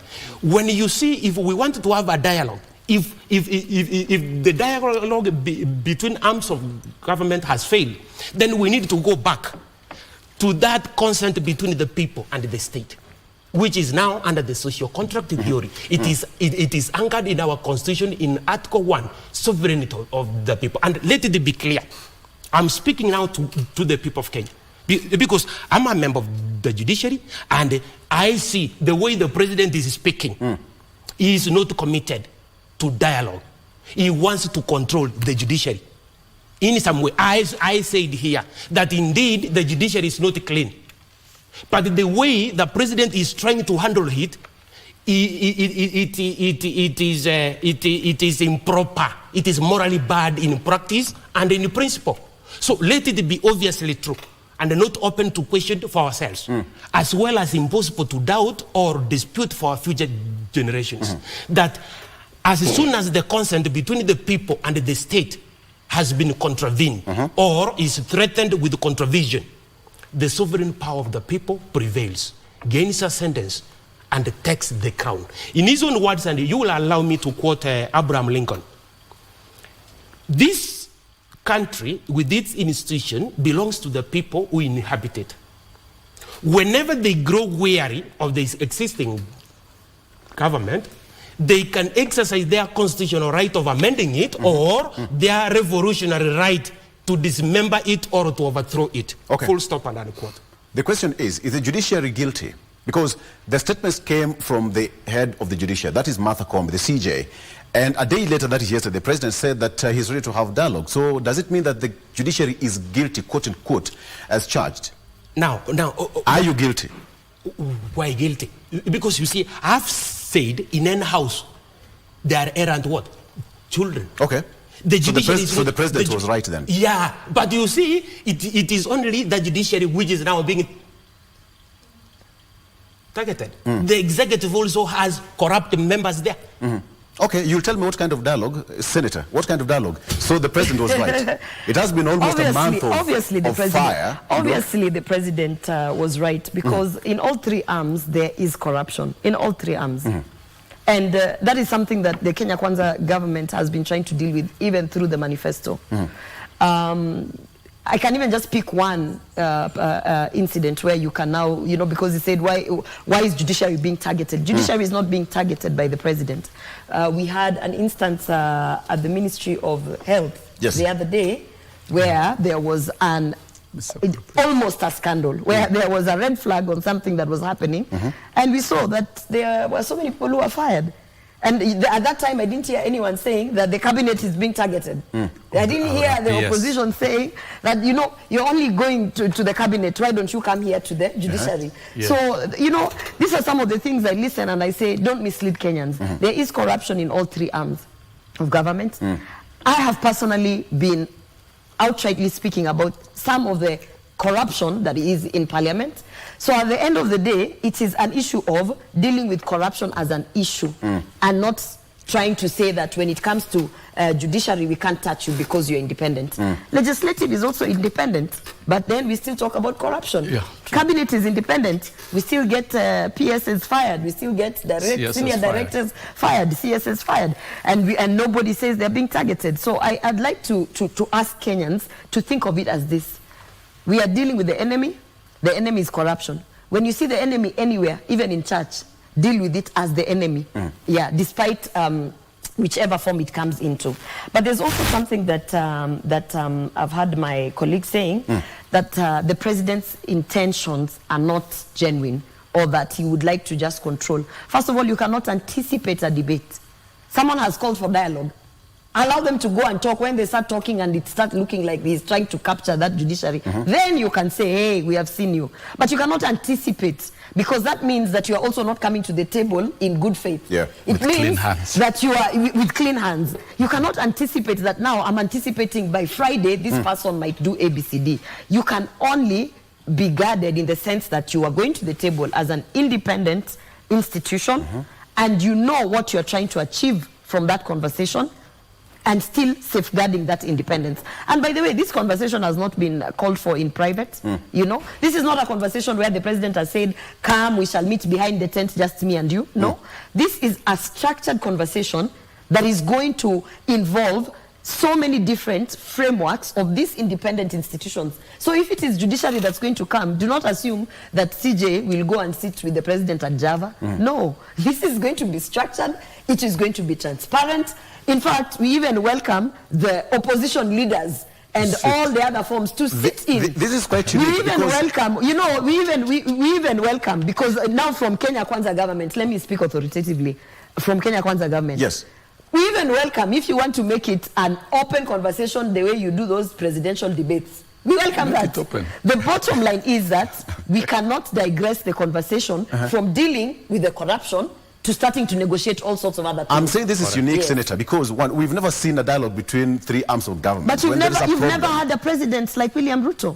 So people keep forgetting that we have a visionary leader. People keep forgetting that you're not dealing with a president who's defying court orders. By the way, let me take this opportunity to congratulate the president, because of all the presidents we have had, all of them, 5 of them. He's the only president who has never defied court orders. We all know. So let us not forget that. When you say we have never seen ABCD, I want to tell you, because you have never had a president like William Ruto. Very good. Yes. Okay, because we've never had as a nation again. So he's the first one. So let me ask you. No, you're not asking. No. You're not asking. You're not putting us. No, you're not going to teach me my work. No, you are not going. No. You are not teaching me my work as well. But really, we have never had a president like William Ruto, so that's a fact. No. That I'll not take that, Daniel. I'll not take that. No. I steer this debate. Okay. I steer this debate.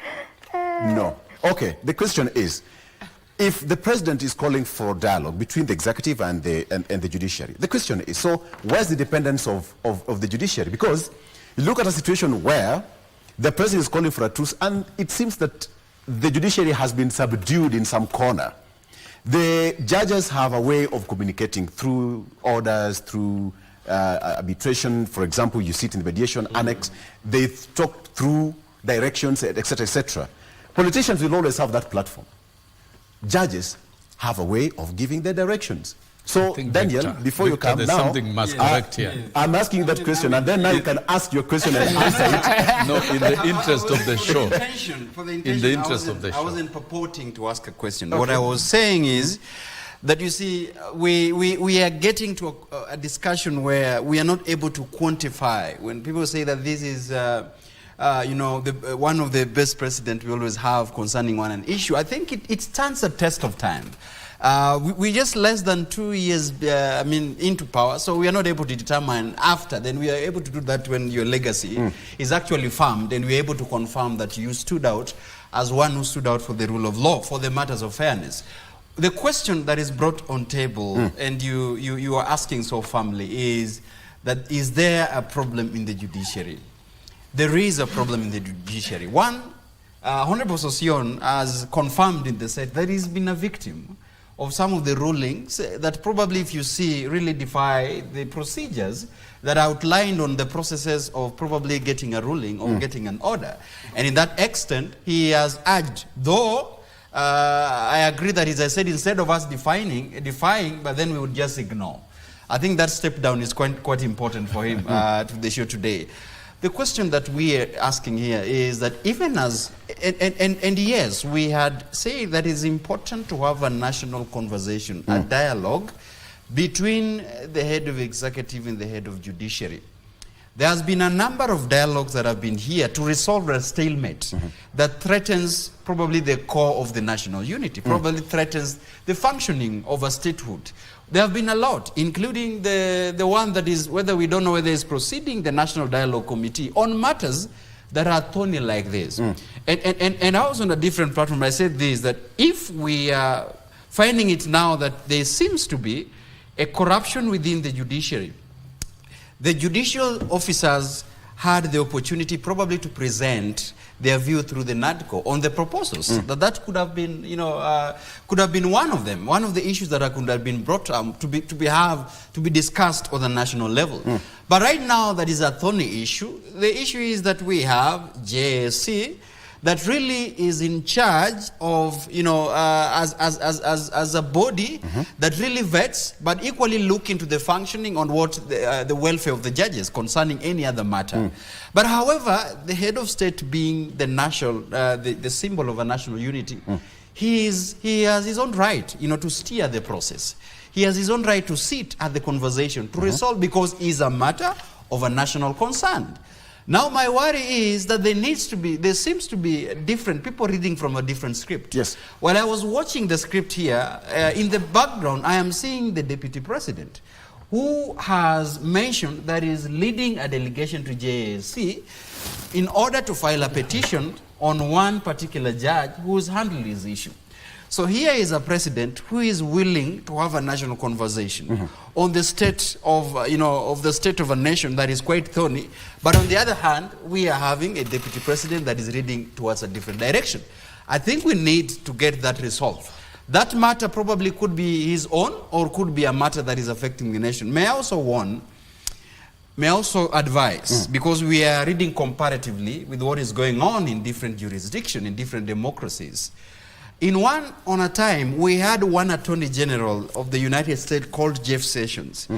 And Jeff Sessions was the advisor to Donald Trump by that time.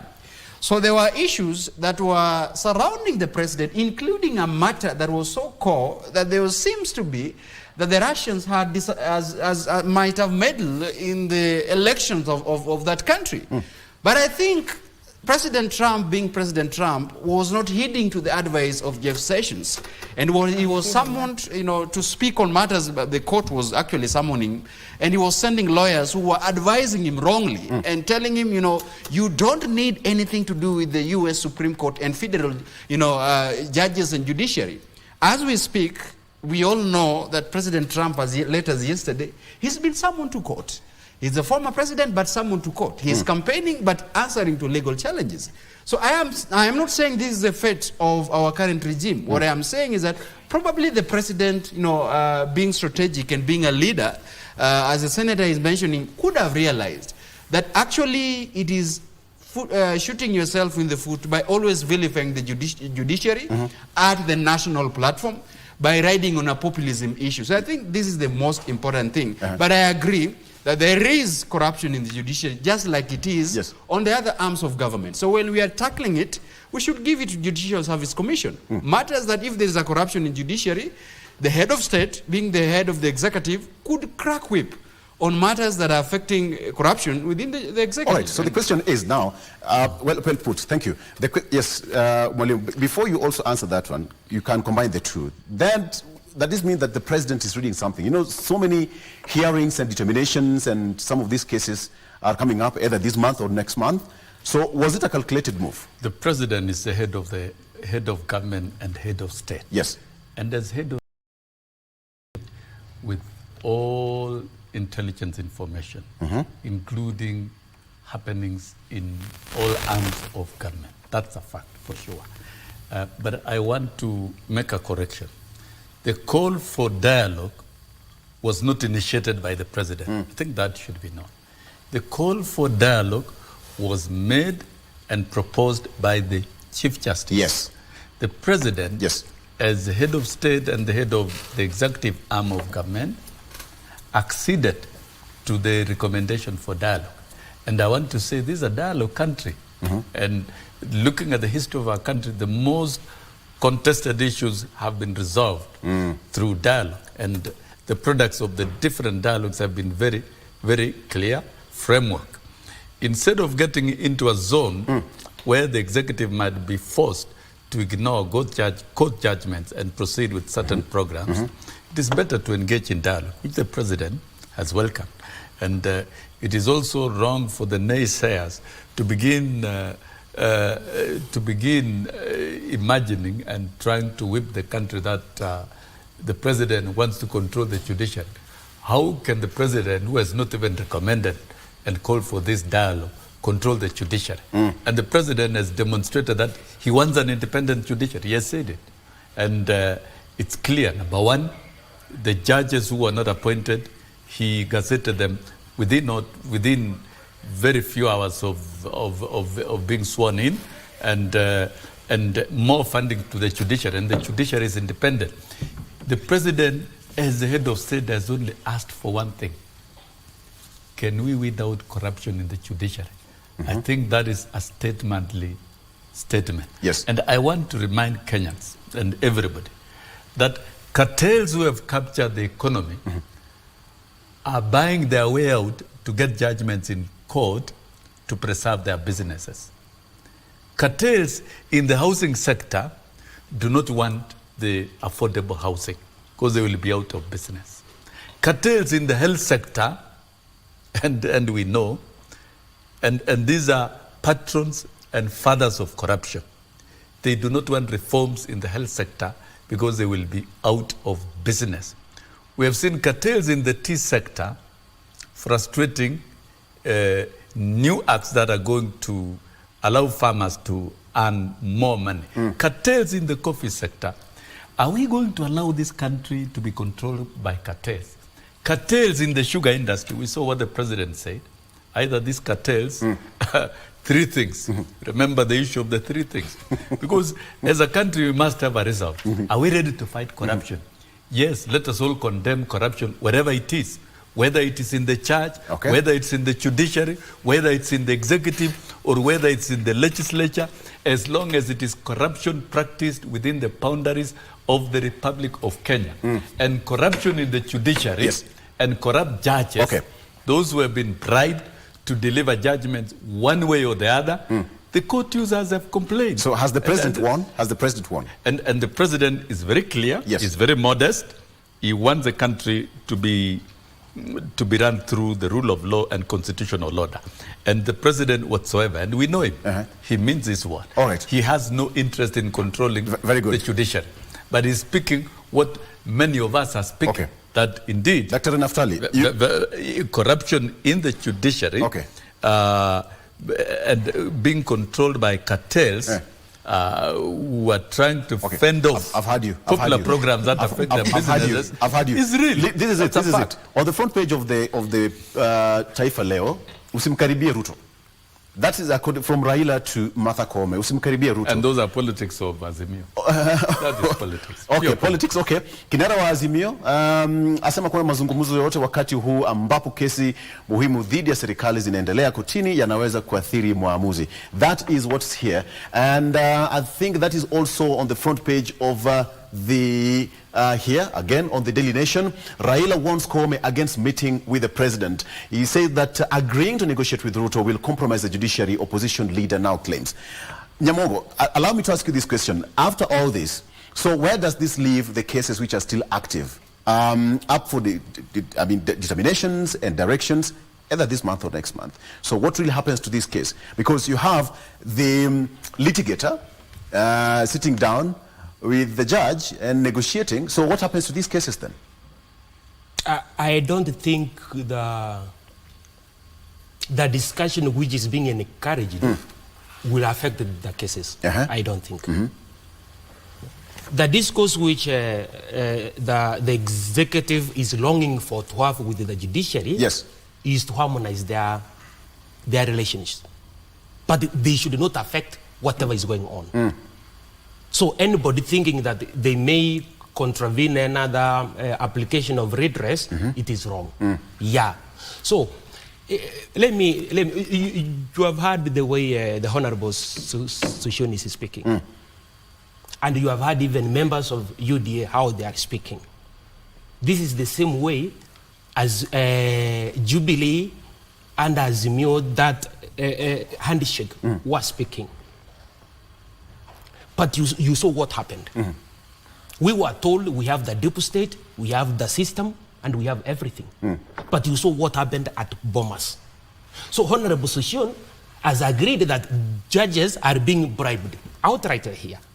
Before national TV. But you also said that I said they may be errant judicial officers, but I never said it in the manner Honorable Sushon is saying that he has witnessed members of the judiciary being bribed. It means then when the judiciary, the apex court, the 7 judges affirmed the election of William Ruto, then they were bribed. In his own thinking, that is cheap interpretation. There are different judgments. Let me confirm. I was quoting the judgment that I know about. Honorable Sushon is here today castigating the judiciary, saying that members of the judiciary have been bribed. And I'm asking him, he's here. When the judiciary, through the apex court, when they affirmed the election of William Ruto, were they bribed? Because there were 9 items, and all of them, there was no single minority judgment. It was majority. judgment. I'm asking Soshun. Do I have a right Honorable. to reply? Can you explain it to the people of Kenya what happened then? What happened then at the Supreme Court when the election of William Ruto was affirmed by the Senate? I think in my submissions I can address that. Go ahead. So soon we'll also have time to submit. Yeah. I like the way it's your submission. Yeah, in my submissions I can address that. Yes. I think first of all that is very cheap propaganda. Because in the same spirit that he is asking that question, I can also ask in that same spirit. We have seen Raila Odinga come out and say that judiciary is not corrupt and is independent. But when they delivered the judgment that they did for the general election, it was the same man leading that camp saying that judiciary is corrupt and they have been compromised and they have been paid. Yes.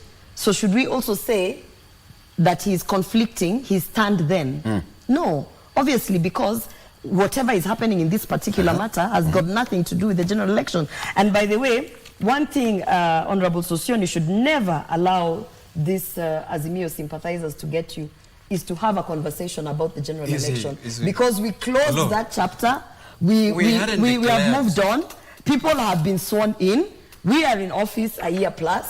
And we are not going to go back to discussing the legitimacy of an election that, was contested in court and was equally, a judgment was given. People were sworn in. We have moved on. So never allow anyone to take you back there, because now instead of us talking about affordable housing, healthcare, and all the things that we are trying to implement in our manifesto, you are being taken aback by evil spirits to discuss a past case. What I can say is, number one, you cannot, in this conversation, bring in any other situation prior to whatever it is happening now. We are not going to bring in the general election. We are not even going to bring in any other case. Even 2007, 2008 case, we are not. We are talking about in this particular, right now, what is happening and the things that we are witnessing as late as last month, 2 months ago. This is the observation that the Kenyans are saying, that actually judiciary is on a mission to shoot down the manifesto that the Kenya Kwanza have for the people.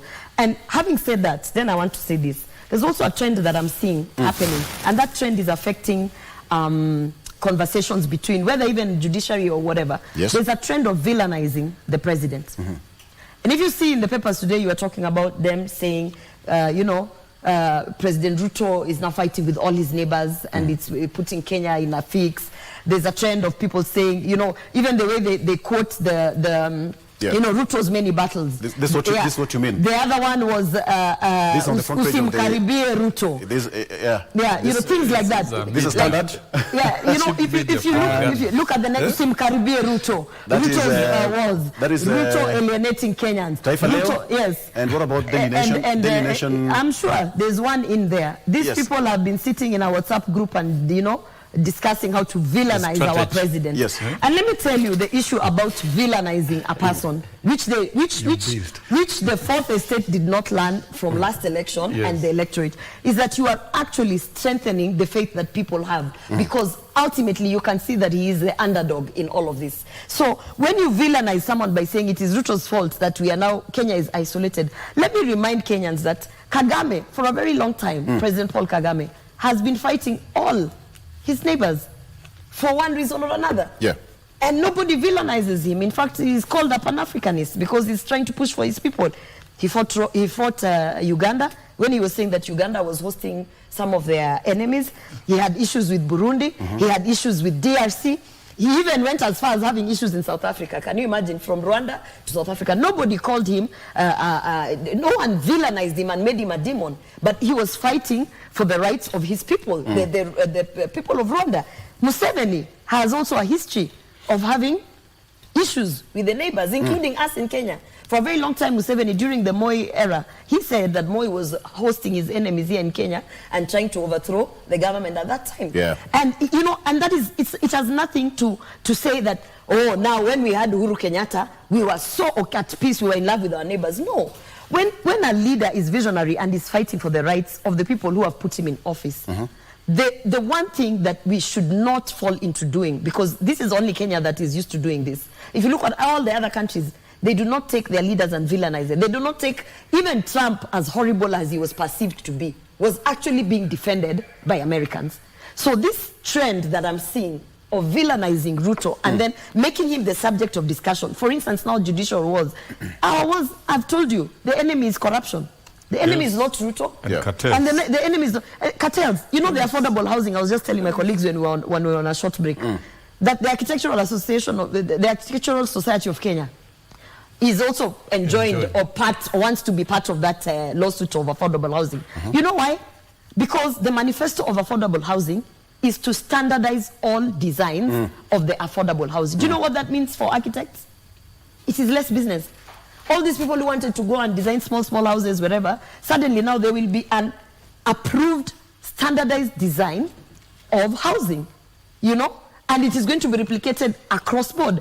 And you know, the reason for that was so that we can push the Juakali sector, so that the windows, for instance, are of a standard design, and therefore you can give the Juakali sector like a production of 10,000 windows over 2 months or something like that. Now, people who come out to fight something like that, their interest is them. It is not for the general public. It is me as an architect saying, biashara yangu inachukuliwa aje, let me go to court and be enjoined. Now, those are the people that sometimes you look at their interests and you say, they don't really care about Kenyans. They don't really care about that Kenyan who cannot afford an architect at the bare minimum of maybe 75,000 a month for the whole process. So they are looking for business. So let us stop villainizing our president, because we elected him. We elected him into office. And this trend of trying to make him a demon is what is going to now bring the development down. Let us criticize the work that he's doing and stop demonizing him, 1. 2, let us look at the enemy. The real enemy here is corruption, and the other real enemy that we should all be fighting is poverty. All right. So you all agree with me. At some point you all said there's corruption in the executive, judiciary, and legislature. So who is going to fight for, who's going to voice in the legislative arm of government? No pun intended, Senator. That's a serious, and that's why. May I stand to correct that when we appear on a set to give our view, however much we might provide a constructive criticism, unless we declare that we are Azimio or Kenya Kwanza. So an attempt that wherever we stand to question, I don't know whether Nyamongo has given his position, but the senator has used the term that these Azimio people, any sympathizers, anytime we stand on a set to provide a constructive criticism, unless we declare that we are in a position. Their position are known that is a senator that is allied to Kenya Kwanza. Are you saying you are not an Azimio? Is a former just declare. Senator. I have come here as my capacity to provide a public opinion. I have neither Azimio or Kenya Kwanza. So wherever there is an issue that requires a constructive criticism, we will boldly question. That being said, I made this the other time. I said we are invited also to just give a constructive public opinion. We are not able to guide the media on what to publish. This has been a problem, because this is a problem that, you know, we would want a certain direction of, you know, opinion shaped on the media to guide the public discourse. And that is not our responsibility to do. That is us to come and articulate. And then I don't know why my time you always cut short, Victor.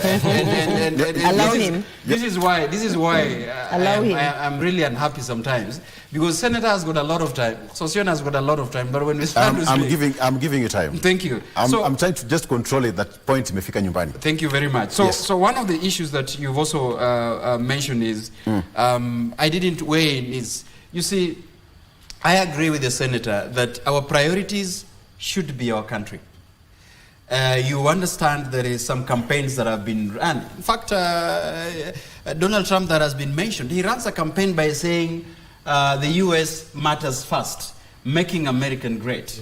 And that one attracted a lot of enmity regionally. I agree with the senator that when it comes to matters that are concerning our country, the president must do well, and is doing well by saying that Kenyans' affairs first. Other affairs of other countries are coming second. However, we are very, we must be very careful, because when you're living in a glass house, do not throw stones at the neighbors, because that is endangered. You become an endangered species.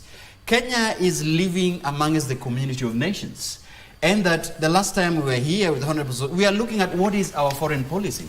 How then would we shape our foreign policy, not to antagonize our neighbors, but as keep the Kenyan interest first? So there are matters that have been mentioned about, our regional neighbors with their internal affairs, as to whether that is affecting us or not, as to whether we should go into that particular issues. I am happy with withdrawing our soldiers from Democratic Republic of Congo.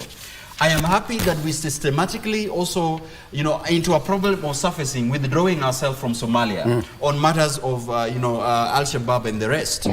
We must stand together as a community of nations, in a sense that we must condemn, because we are in a situation where if there is injustice anywhere, it is a threat to injustice that in a place that we are living as in this country. So I would be very upfront by saying that, you see, we must be very careful how we balance our foreign policy, in a state that, right now I am happy that the Foreign Affairs, Department or Ministry have resolved the issues of Kenya Airways in Dar es Salaam.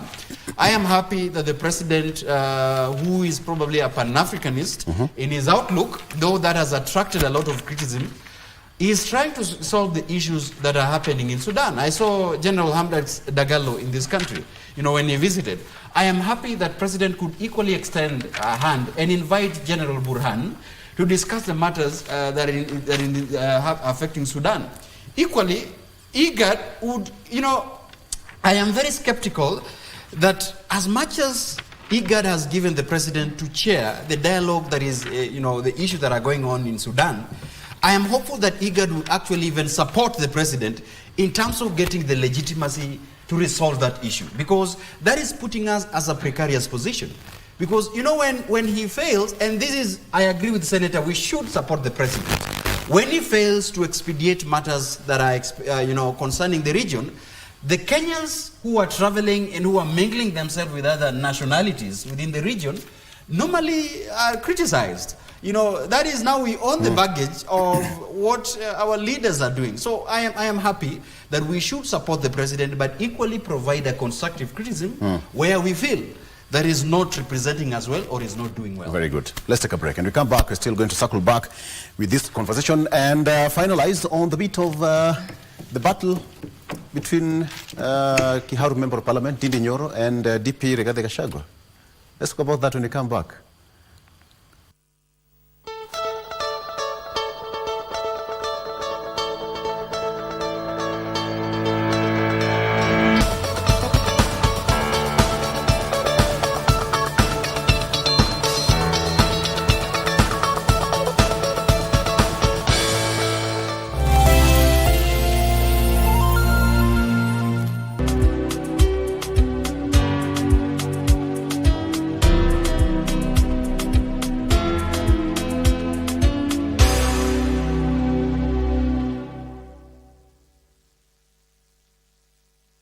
It's a cocktail of emotions, the puns that cracks up the family, greed that yields power, and a hunger for success. Friends turn to foes. Survival for the fittest is the drive. Who are we blackmailing? But nothing beats the feud in a family where one disappears and another fights for the crown. It was not supposed to go this far. It's the desire to succeed that keeps us going, the deception that keeps us digging, and the laughter pill that keeps us living.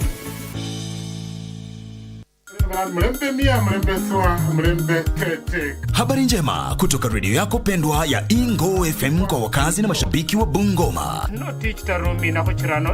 Sasa Ingo FM inasikika Ingo Bungoma kupitia masafa ya 103.5 FM.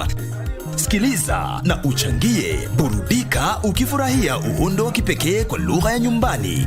Awamu ya Baragawi CC, Natural Sweetness.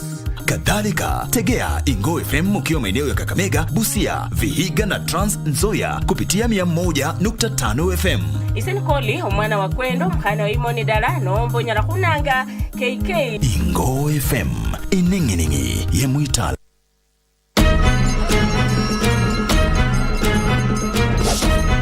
Get ready for the captivating return of the FKF Premier League, exclusively on KBC. Brace yourself for the thrill of football as 18 teams battle it out for glory. Every week, KBC brings you not one, but two heart-pounding matches, delivering the best football action right to your living room. The stakes are higher than ever. The league champion takes home a handsome prize of 5 million shillings and also earns the honor of representing Kenya in the prestigious CAF Champions League. Feel the adrenaline, experience the suspense, and join the roar of the crowd as we celebrate the return of Kenya's football legacy. The FKF Premier League, live and exclusive on KBC Channel 1 and KBC radio stations. Save the date, mark your calendars, and get ready for the ultimate football spectacle. Coming to you live only on KBC. KBC, your true sports partner. KBC Channel 1 magazine programs strive to disseminate news and information. Welcome to Happening in the World of Entertainment and achievements of individuals navigating through life. Be part of the intelligent conversation upon KBC Channel 1. Related to the interest of Kenyan public on various subjects of national importance. Keeping you up to date with the latest tech news, challenges, and remarkable stories of individuals with disabilities. And you have a say. Our magazine programs empower communities with words for conversations and a common language to approach the world. For your infotainment needs, we have a great range of programs.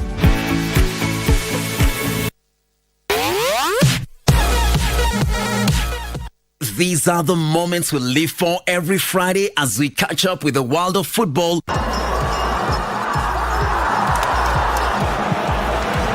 Manchester City go in front. With your favorite stars in rivalries like no other that keeps you on the edge of your seat. Learn a few tricks that keep you ahead of the game and spice it all with unforgettable moments on Dunda Dunda. On Saturday, you're in for another treat as we rock your weekend with all sporting disciplines, bringing you insights on what's happening behind the scenes as we share players and athlete stories, preparations, and celebrate their achievements. Charging to the line! Is it going to be a world record? Yes, it is! She smashed it! Whatever angle you look at, we've got you covered. KBC Channel 1, your true sports partner.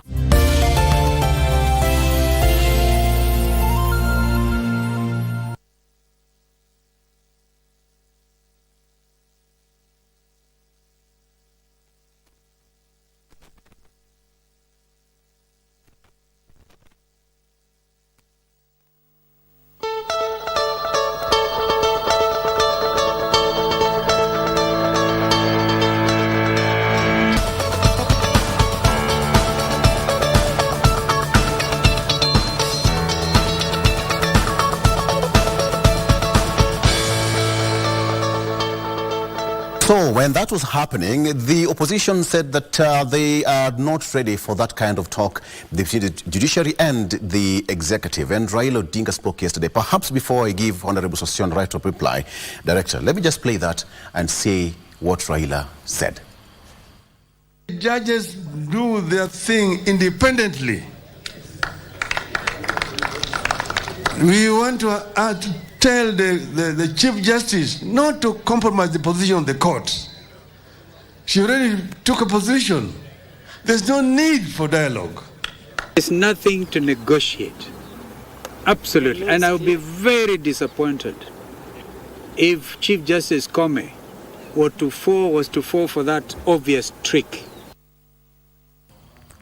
Honorable Sossion, react to that, even as you have the right of reply. Go ahead. Yeah, of course. The statement by Azimio is born out of the imminent threats of their benefits out of these judgments that are stopping implementation of the key pillars of Kenya Kwanza administration. They know out of dialogue some of these things will be resolved and the cartels will be removed out of the way. Maybe such voices are being sponsored by cartels that would like to see such judgments sustained and such judgments delivered. And my right of reply to my brother here is that what I'm stating here about bribery of judges, I've not woken up today to come and mention them here. If you check the court records where I appeared on behalf of teachers in the past, I stated as such through my lawyers. So I'm not recreating things. They're within the records of the court that I stated that some judges indeed were bribed by government operatives, particularly the big case of teachers, 50-60% in 2015 that involved trafficking of 100 million shillings through government lawyers to members of the bench. That's a fact. And it's not something that I stated out of the court. I stated in the corridors of the court through my lawyers, and it remains as such. And that position has not been vacated, and several others. So I'm not coming to state it here. So we are talking about specific cases. Trying to bring in the presidential election is a defeatist way of arguing. In fact, because the presidential elections was about tallying. It was about adding numbers. And the 7-judge bench added the numbers, and the numbers never changed. And you see, you can't vary, even if you wanted to vary. You cannot vary. We saw the National Security Advisory Council at Bomas trying to overturn things, and it is not possible. And this is where the sovereign, tell me how to overturn the sovereign power of the people that is manifested in numbers that have been added and that anybody can add all over the world. So I don't think that is an item to discuss. For the dialogue in the judiciary, it has been called by the Chief Justice. Yes. And the President has acceded. So any other party trying to disrupt that form of consultation, I don't think such a person means well for the country. Any efforts to weed out corruption in the judiciary, weed out corruption in the executive, weed out corruption in the legislature, eliminate corruption in the country, and remove cartels in our economy is a good thing for the citizens. And I think that is what the president wants. He said he's going to ensure that there is a rule of law and a constitutional order. For what we are seeing in the headlines, Ruto, many battles within the region, I think it's a known fact that the president has come out as a strong voice in the continent of promoting intra-African trade and seeking for balance of trade and rights with other global economies, the North and the rest. And within the region, the East African community, through the efforts of the presidency, of the president himself, Kenya economically is becoming stronger and strategic in the region. So when you see some little bit of discomfort from other nations, then it's an indicator of advantages of issues of Kenya. Kenya is becoming more advantaged in many ways, and that should not worry you, because we've got a clear ministry that has a clear mission of diplomatic relations with all the regions. So there is no cause for alarm. However much this strategy of choreographing all media headlines to look like Kenya is on fire in East Africa, by the end of the day, it will be forgotten because it is not the truth. The truth is Kenya is relating well with the members of the region. Kenya is a senior member of East African Community, is a strong economic bloc. It's a member of IGAD, and the president is pursuing a strong mission of promoting intra-African trade and opening up Africa. And that is why Kenya is now a free visa entry country. Okay. The next frontier is to open the airspace. Right. We free our airspace, and this is a good mission. All right. And so I think all is well. Thank you very much. Yes. Nyamongo, from that clip by Raila Odinga and Honorable Kalonzo Musyoka. You see, these are our leaders. Yes. Honestly. The Honorable Raila Odinga and Stephen, these are our leaders. When they are encouraging this one arm of government not to sit, they know what they are saying. They are only thinking because of this right to opinion. You cannot say that Raila Odinga does not know what he is speaking. So the thing which I may distinguish from their opinion and mine is that they think that when the judiciary is going to sit with the executive, it is going to be compromised. No. This dialogue that is being encouraged by Kenyans promotes patriotism, promotes national unity. It's about sharing and devolution of power. It's about the rule of law, participation of the people, democracy, human dignity. It is equity, social justice. It is human rights. It is equality. So when we discuss with you, Mr. Oro, it's not that you are going to compromise me. No. I, as the I will act in the place of the Chief Justice. I will say I will go to the executive and ask the president. This is what Article 160, Sabbatical 5 says. A member of the judiciary is not liable in an action or a suit in anything in respect of anything done or omitted to be done in good faith in the lawful performance of a judicial function. So what do you think about this? Then we discuss. Maybe the president is not aware of this clause. So this is the discussion which I'm anticipating. To discuss in accordance with the Constitution. Remember, we have three things. Number one, we have legislative authority.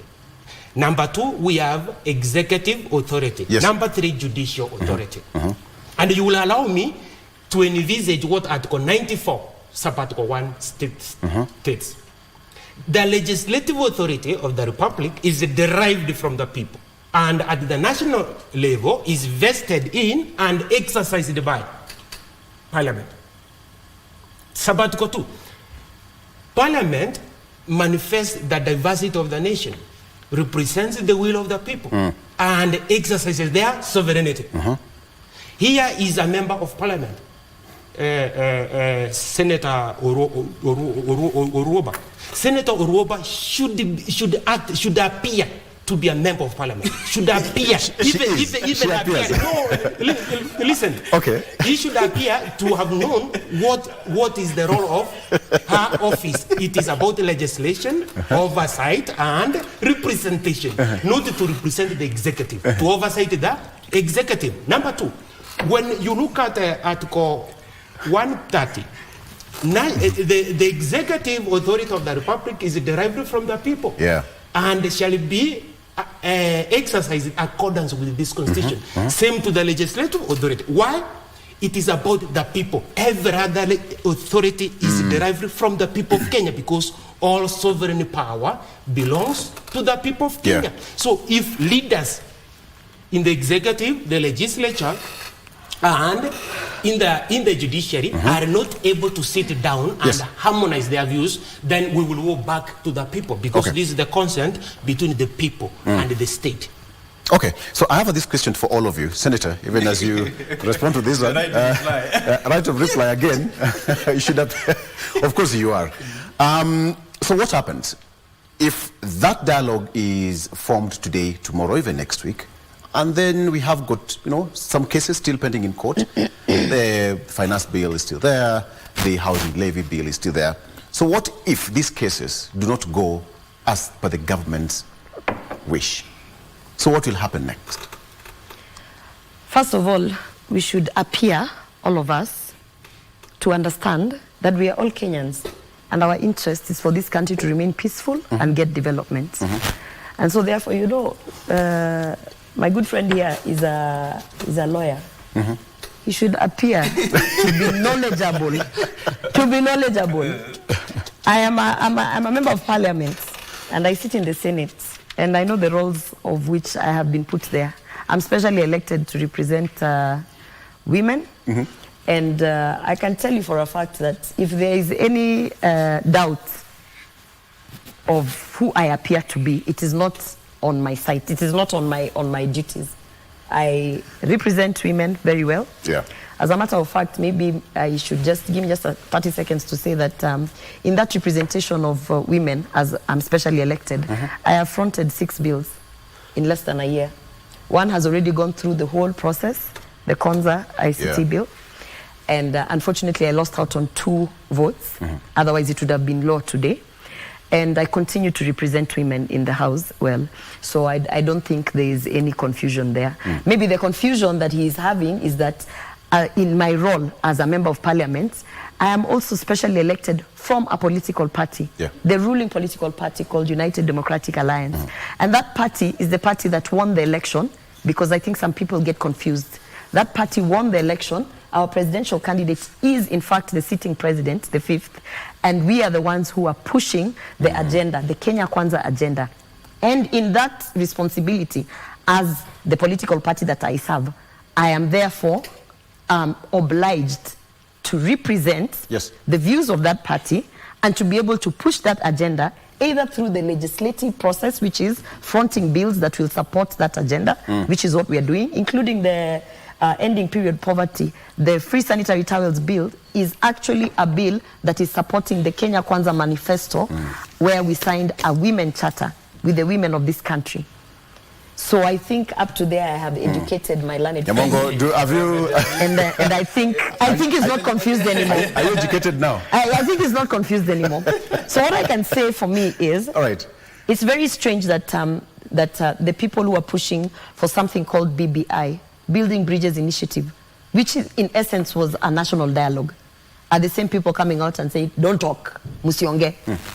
That also shows you that there was never real intention of actually having a national dialogue. Because you would think the people who still have BBI at heart would be saying, finally, these people have seen that BBI was also intending to achieve some of the things you're trying to achieve with this conversation. So Raila Odinga should be the last person to stop people from talking. He is a beneficiary of dialogue through the handshake government. He is the #1 beneficiary of dialogue. Remember when there was such discourse and people said, let us talk, and there was a handshake and they sat down? He's the #1 beneficiary. He is the #1 beneficiary of any kind of engagement in terms of opposition sitting down with the current government. Even when we had the committee, remember, we are just coming out of another dialogue that was in form of the national dialogue that, you know, we brought legislators together and representative of the religious community, blah, blah, blah. That was also dialogue. Raila Odinga has always been a person that pushes for dialogue. So to see him, and this is where Kenyans now need to understand how the politics goes. If you see a person who has been supporting dialogue through and through for all his 50-something years of politics, then one day he says, let's not talk. Then you really need to ask yourself why Raila is saying let's not talk. Is he afraid that perhaps because he's a beneficiary of dialogue, that someone else outside of him could be that beneficiary instead of him? So dialogue for me is not a conversation of whether we should have it or not. Dialogue for me is a matter of when and how. So when are we going to talk? And how are we going to talk so that people don't see that the judiciary is being compromised, or even that the executive is being compromised? Don't forget, it's not only judiciary that can be compromised. Even executive can, because us as Kenyans, we want affordable housing. And we do not want our president to go in there and be convinced to drop affordable housing. So we do not want the executive to be compromised. As legislators, we also do not want anyone who's going there to represent the legislative agenda to suddenly compromise our interests in terms of oversight.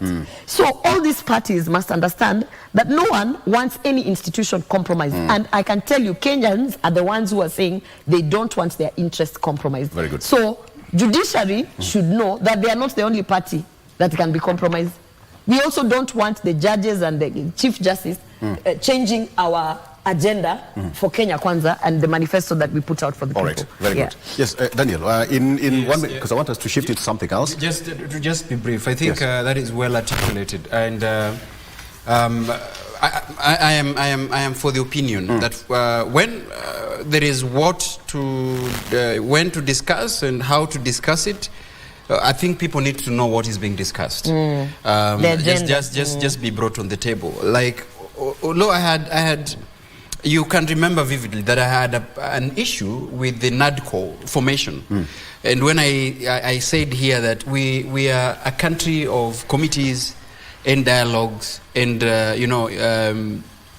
people sitting down and finding a way of, anything is a commission of inquiry, anything is a dialogue, so many. So we are a nation that goes that direction. But yes, we form this, get the people, we already know who is going to sit and talk. But what is being discussed? You see, the agenda. What is always the agenda that we are able to commit and probably get to understand the outcome of it? I would want to pull myself away from whether who is right in terms of and who are the beneficiaries. I think it could be important that these beneficiaries of these conversations of this nature, I agree with the senator, is the people. But again, we are spoiling the broth by always trying to bring personalities in this kind of conversation, though very important that we know. So when we profile people as beneficiaries of this dialogue or beneficiaries of corruption in the judiciary, or people, we appear to be speaking for the two sides of the mouth. We are speaking, we are not really trying to be objective of what we speak about, because there are a lot that can be said about the two principles. There are a lot that can be said about the head of state and the opposition leader towards their stance in the judiciary, towards their stance in the dialogue, towards their stance in the constitution. Because then we could sit here and profile their history as to whether they supported referendum or not, as whether they supported the constitution or not, as whether they supported the dialogue or not. I think in that direction, the politicians would sway us away from knowing now who is right and the beneficiaries of whoever what. But the most important thing that I want to agree with, that I think is important to have a truce.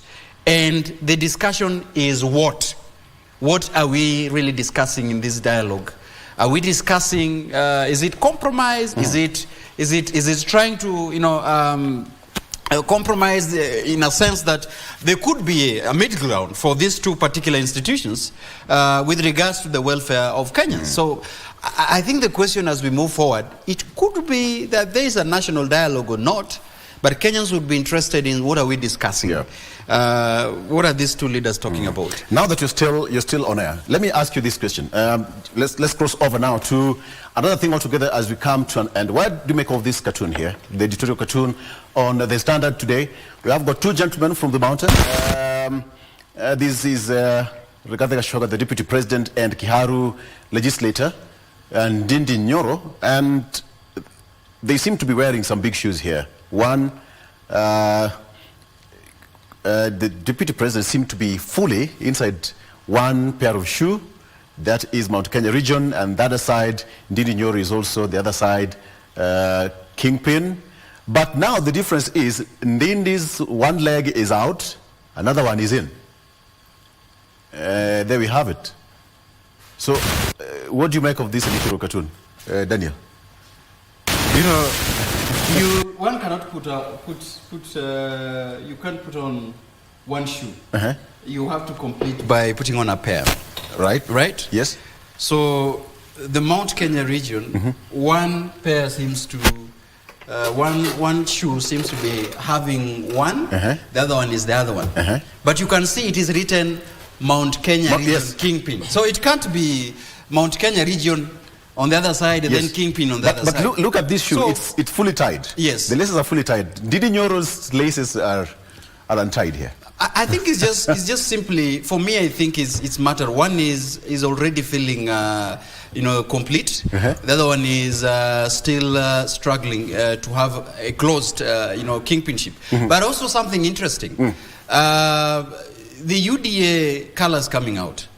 Are you seeing that one is on a short and then the other one is on a complete attire? This must be green. So Ndindi Nyoro's I can see the yellow shirt bit of it. And the deputy president also has. I think all in all is just ambitions, the generational ambition. That an elder feels complete, and in a sense that there has been closed, and that is making progress. But the other one seems still incomplete because the shoe is not properly tied.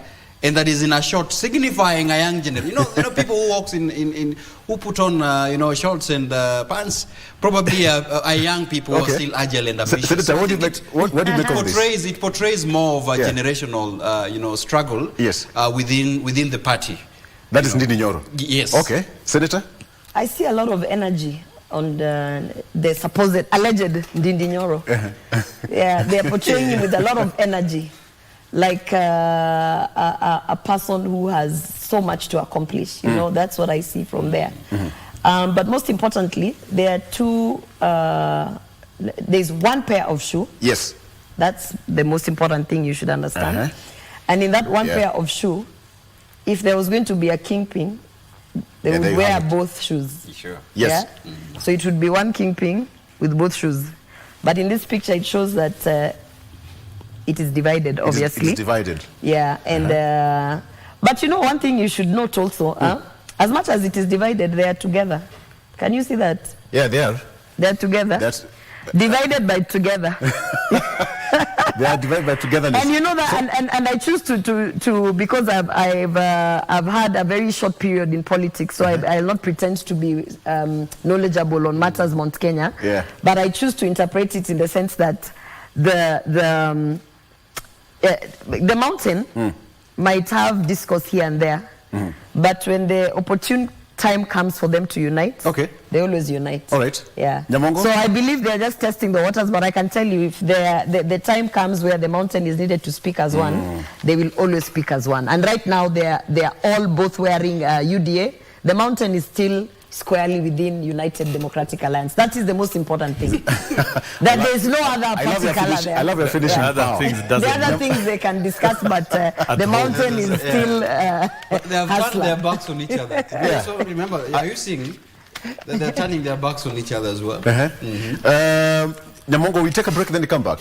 Then you give us an interpretation of this one. Okay, maybe you can give me, as we go to a break, what do you interpret of this cartoon?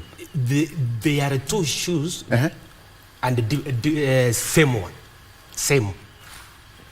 Different by the same? Yeah, they are the same. One by the by same guys. So it means these guys are representing a certain region. So one issue then depicts what? Mount Kenya region, and the other one Kingpin. What I'm saying is that when you see a point at this time, Ndindi Nyoro is appearing as one of the competitors of Rigathi Gachagua, then indeed Ndindi Nyoro has made what? Has made progress.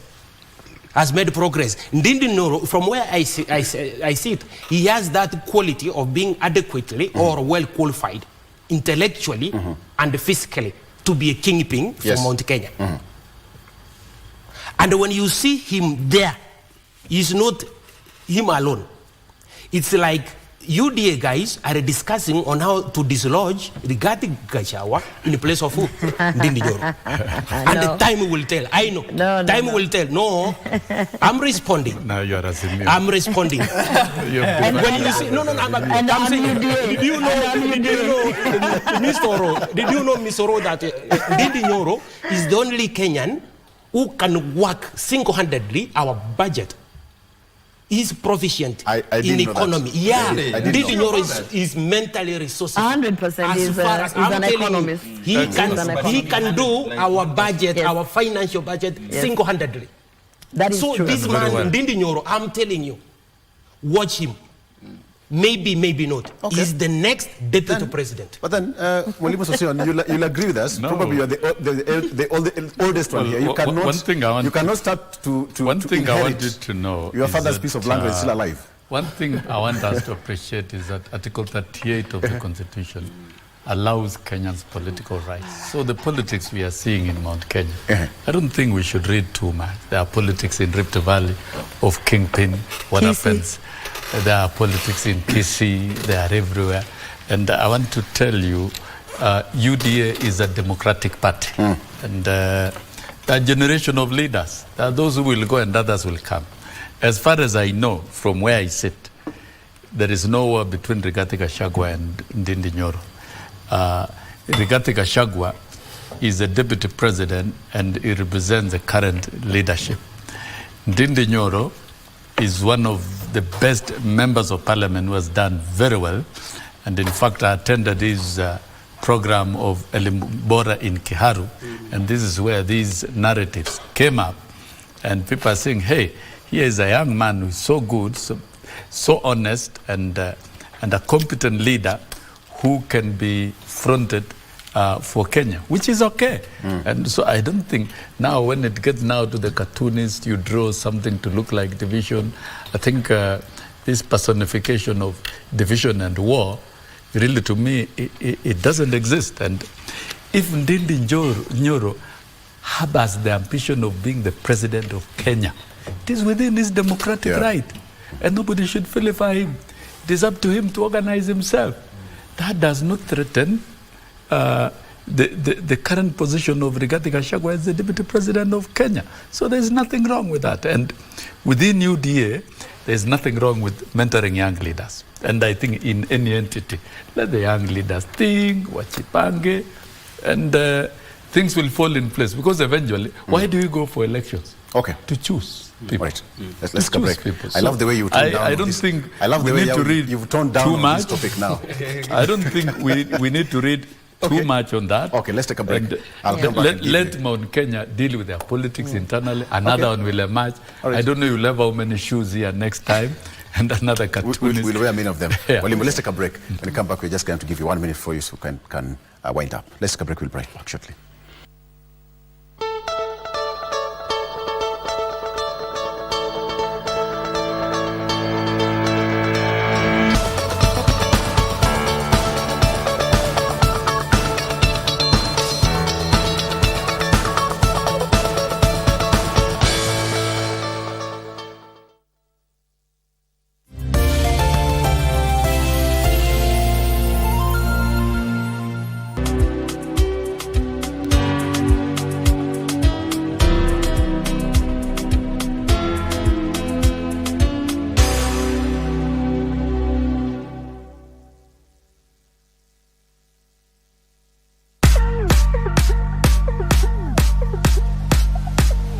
Ababu Namwamba, waziri wa vijana, uchumi bunifu na michezo, na tunatizama michuano ya AFCON 2024 moja kwa moja kutoka Cote d'Ivoire kwenye stesheni yetu ya KBC.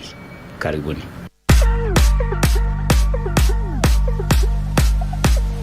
How to access KBC Online services via eCitizen. Step 1.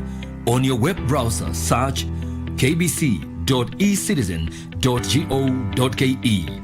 Step 2. Log in using your eCitizen account or create a new eCitizen account and log in. Step 3.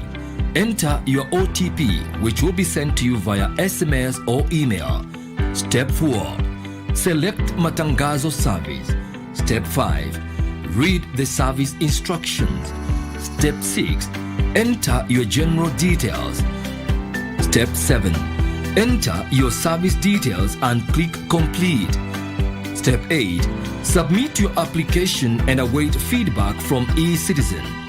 Step 9. Click on pay and your payment will be made automatically via M-Pesa and your service will be delivered. Step 10. You will then receive an invoice to confirm your payment. For any assistance, reach us on email ecitizen@kbc.co.ke. Telephone number +254 20 22 41 896.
Thank you so much for staying with us. Now, tumemaliza hii maneno, but I want to give my guest 20 seconds each to give the final remarks. Let me start with the only lady in the room here. Lest I be vilified. Thank you for having me to the show today.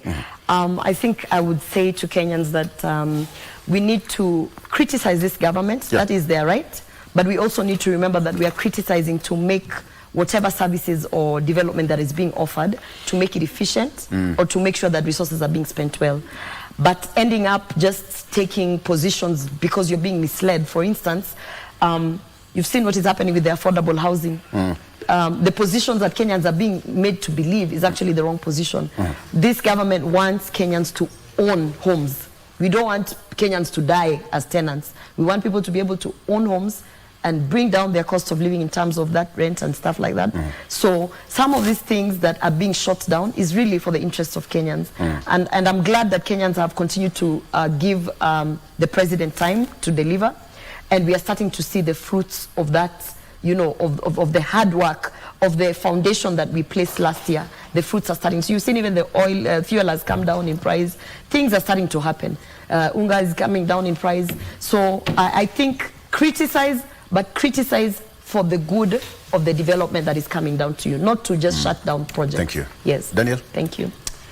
I would equally call upon us to maintain internal vigilance because that is our civic duty, and we should be civically competent enough to question constructively. May I also, congratulate you guys on a different platform. I wanted to say this, though I came late. I saw there's free airing of AFCON. The KBC has been airing AFCON. And, these are the things that, saves the country from people paying so much on pay-to-air channels. So for the promotion of sports in this country and in this continent, you guys have done a good work to bring this live to the people. Millions of Kenyans who are now able to watch it freely. And also just to ask the government that the next AFCON we are hosting, right, 2027, with Uganda and Tanzania. So I am hoping that we've sent our delegation to Abidjan to benchmark on then how would we receive guests and how everything that the whole infrastructure about AFCON. And lastly is that we also need to appreciate our legends.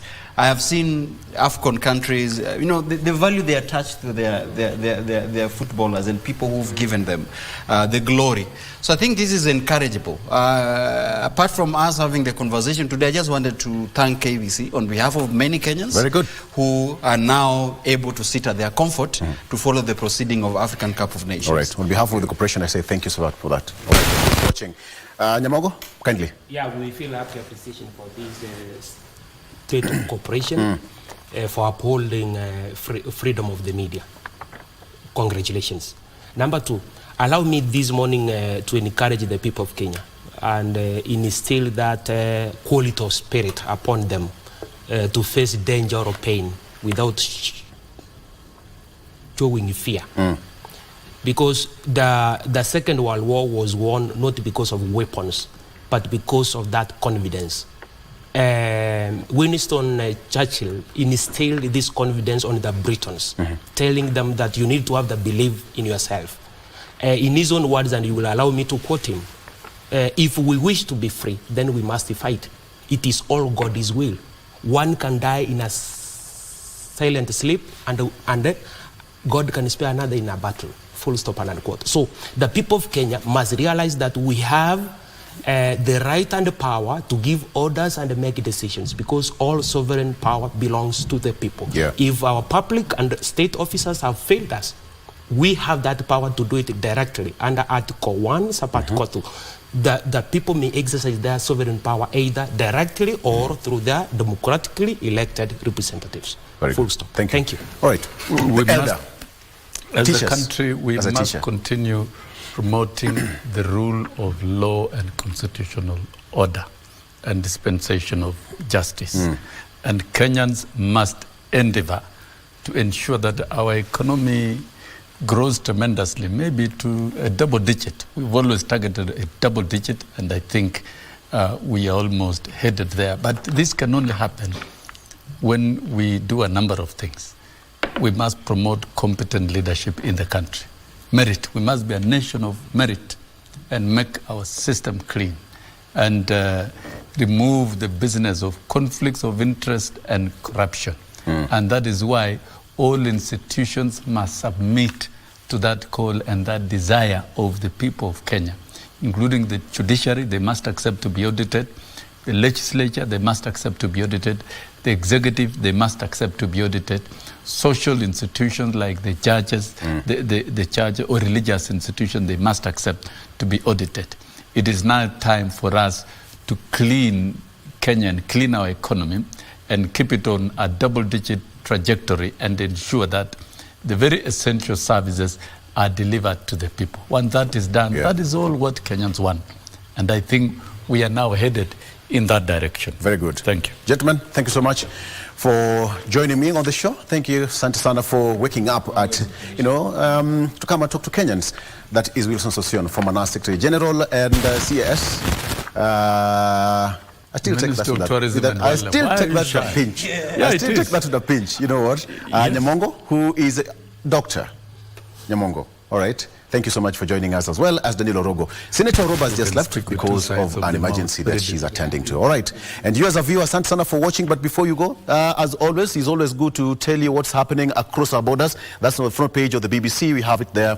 FBI investigations after ex-A&F boss sex claims. Special agents are now interviewing and issuing subpoenas to potential witnesses, according to the BBC. Very fast to the front page of France 24 Live. Macron says that France did not join strikes in Houthis to avoid escalation. This is what is happening here on the front page of our affiliate papers. All right, that is where we wrap it up. Asante sana for taking your time to join us today on Good Morning Kenya. We are taking a break, but Good Morning Kenya continues after this. Stay with us. Good morning. I'm Victor Lo.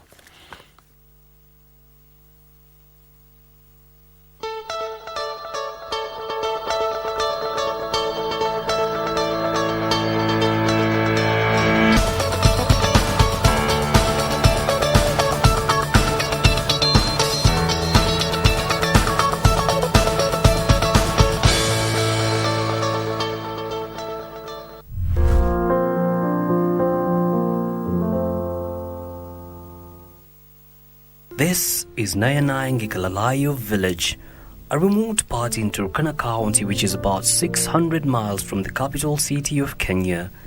Blessed with vast open lands, this place, which is historically known to be the cradle of mankind, has magnificent, breathtaking sceneries. Sadly, the thrill of the aerial spectacular views fades off quickly as one drives through this small town. Looking around, one is left wondering how the residents living in this semi-arid area survive, given there aren't any special amenities nearby, and most importantly, health facilities. After several miles of driving through the village, we finally come across this dispensary, the only facility around. Seeking medical attention here can be a nightmare to most people, and more especially those who reside in the far interior parts of this neighborhood. There is barely any means of transport that can be. Kimbia tu wanasema daktari unisaidia. Sasa mimi nitasaidia namna gani? Kama sina kitu ya kusaidia. Mtoe kitu nye mimi nabebanga watu. Kama watoto nibebe, kama wamama nibebe. Wapi kufikia watu? Wanasema leta pesa. Mimi nitatoa pesa wapi? For Sabina, offering service to humanity gives her satisfaction and joy. This is why she keeps working as a community health promoter day in, day out. It's ultimately through such selfless acts done by selfless people that the world can be a better place.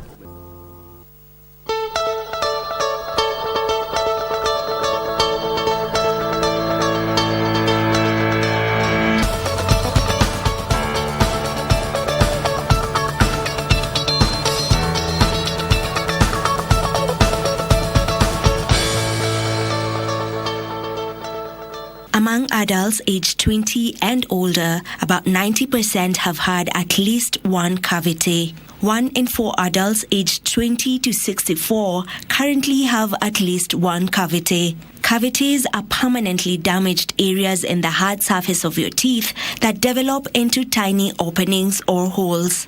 Also known as tooth decay, they are among the world's most common health problems. Dr. Collins from Abdallah and Associates Hospital gives us some insights on this common health problem. A cavity is simply, it's called a cavity, it can be a hole, it can be, in dental terms we call it caries. It's simply decay of a tooth, where there's no continuity in the lining of a tooth because of corrosion. Now it creates kind of a depression on a tooth.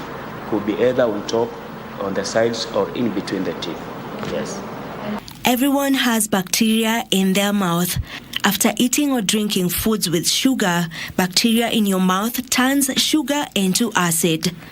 Plaque starts forming on your teeth soon after eating or drinking anything sugary. Every human being has bacteria in the mouth. So when you consume like sugary foods and maybe you don't rinse them in time, those bacteria, they feed on the sugars, then they start producing acids. That acid is what now corrodes the surface of a tooth. That is how now a cavity begins to form. A cavity can also be caused by trauma maybe trauma, maybe you had an accident and maybe one of the tooth kind of fractured slightly. Now that rough surface creates a very conducive environment for the microorganisms now to kind of start corroding the tooth. This is why regular brushing is important. Regular checkups, regular cleaning, and there are so many people who don't know even how to floss teeth. You know, flossing helps a lot, especially reduce the interdental decays and erosions, you know. Yeah, so if you are a frequent flosser and you clean and you see a dentist regularly, getting cavities is very difficult. Yeah. Brushing your teeth twice a day as expected and maintaining proper oral hygiene does not guarantee one from not getting a cavity. Brushing is not really perfectly a technique as per se, but at least when you're brushing your teeth, as I said, touch on all the surfaces of the tooth. A tooth has how many surfaces? It has 5 surfaces. Okay. Every tooth has, you see like this tooth here, it has 5 surfaces. We have the outer surface, we have the inner surface, we have this one behind, we have this one in front, then we have the top. All those are 5 surfaces. So when you are brushing your tooth, at least make sure that all the surfaces in a way have been touched. You brush on the outer surface, you brush on the inner surface, you brush on the top, and at least in between the teeth. And again, when you're brushing your teeth, at least you need to be gentle, as I said, because of the gum. And a tooth is not brushed like this, not vertical, not horizontal, but at least in a circular motion, at least so that you don't really injure the gum.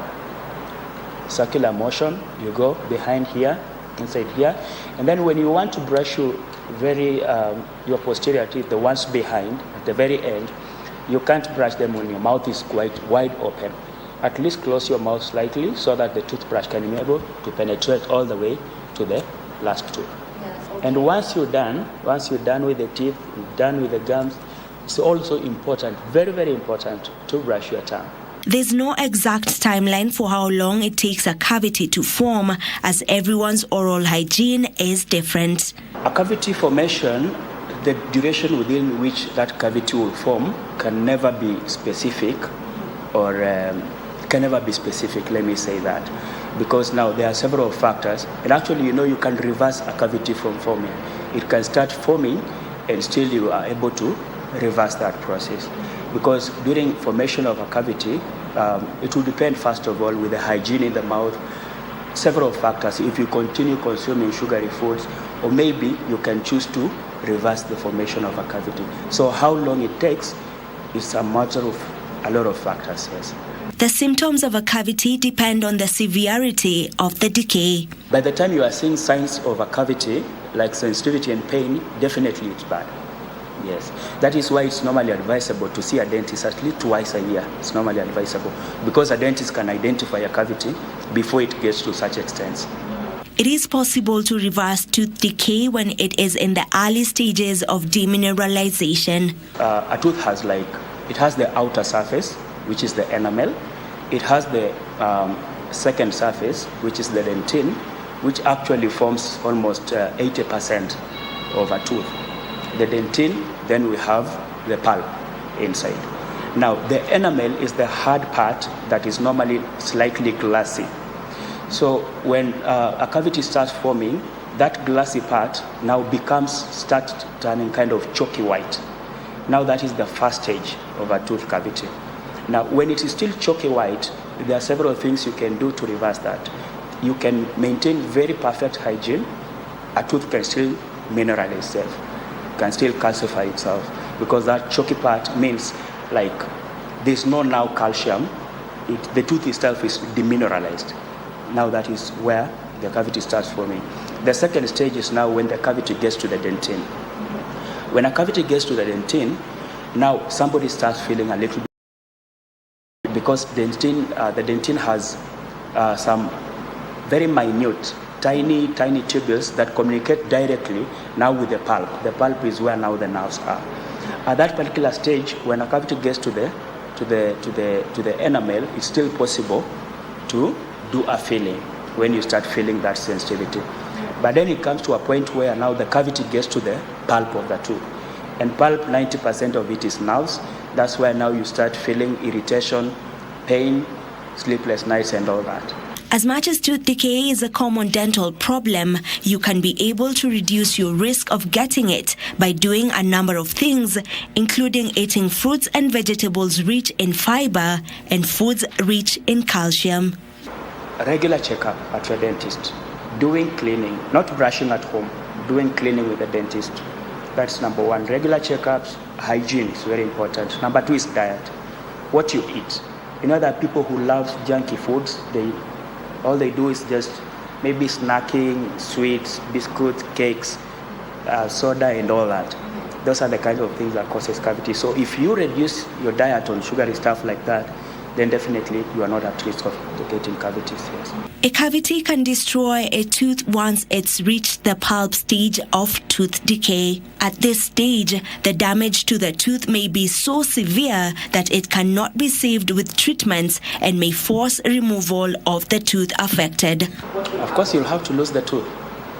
You won't be able to put up with the pain when a cavity gets into the pulp. Now, when a cavity is still on the dentine, at least you can do a filling, at least to ease the sensitivity. But once it gets to the pulp, now it's very difficult. You know, the pulp once injured, it can never heal. So you just have to do away with the pulp itself. Yes. Treatment options like filling, crown, or root canal depend on the extent of the damage to the tooth. Before it gets to the dentine, when the enamel is still chalky white in color, you can apply what we call fluoride therapy. At least the fluoride can be able to reverse the cavity. Once it gets to the dentine, now in that stage, you just have to do a filling, a permanent filling. Yes. And once it passes now the dentine, or when it's so close now to the pulp or the nerves, that is now where you have the option of maybe doing a root canal or anything. Prevention, as they say, is way better than cure. The same applies to oral health. Make a point of visiting your dentist at least twice a year. For Good Morning Kenya, I'm Vivian Dagwa.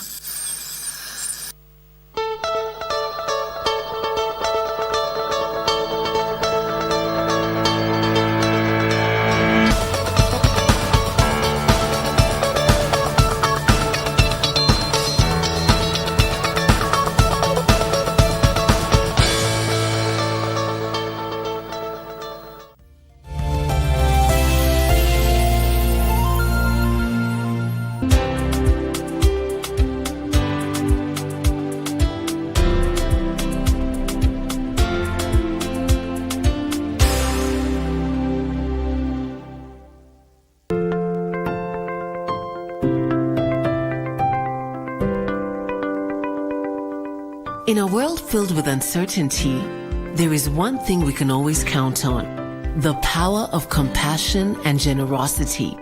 Every day, families in Kenya face unimaginable challenges and hardships. They struggle to put food on the table, provide shelter for their loved ones, and access basic health care. But today, you have the power to make a difference. By just contributing 1 shilling and 50 cents from your airtime, your generosity can provide access to sanitary pads, nutritious food, clean water, education, and life-saving medical care to those who need it most.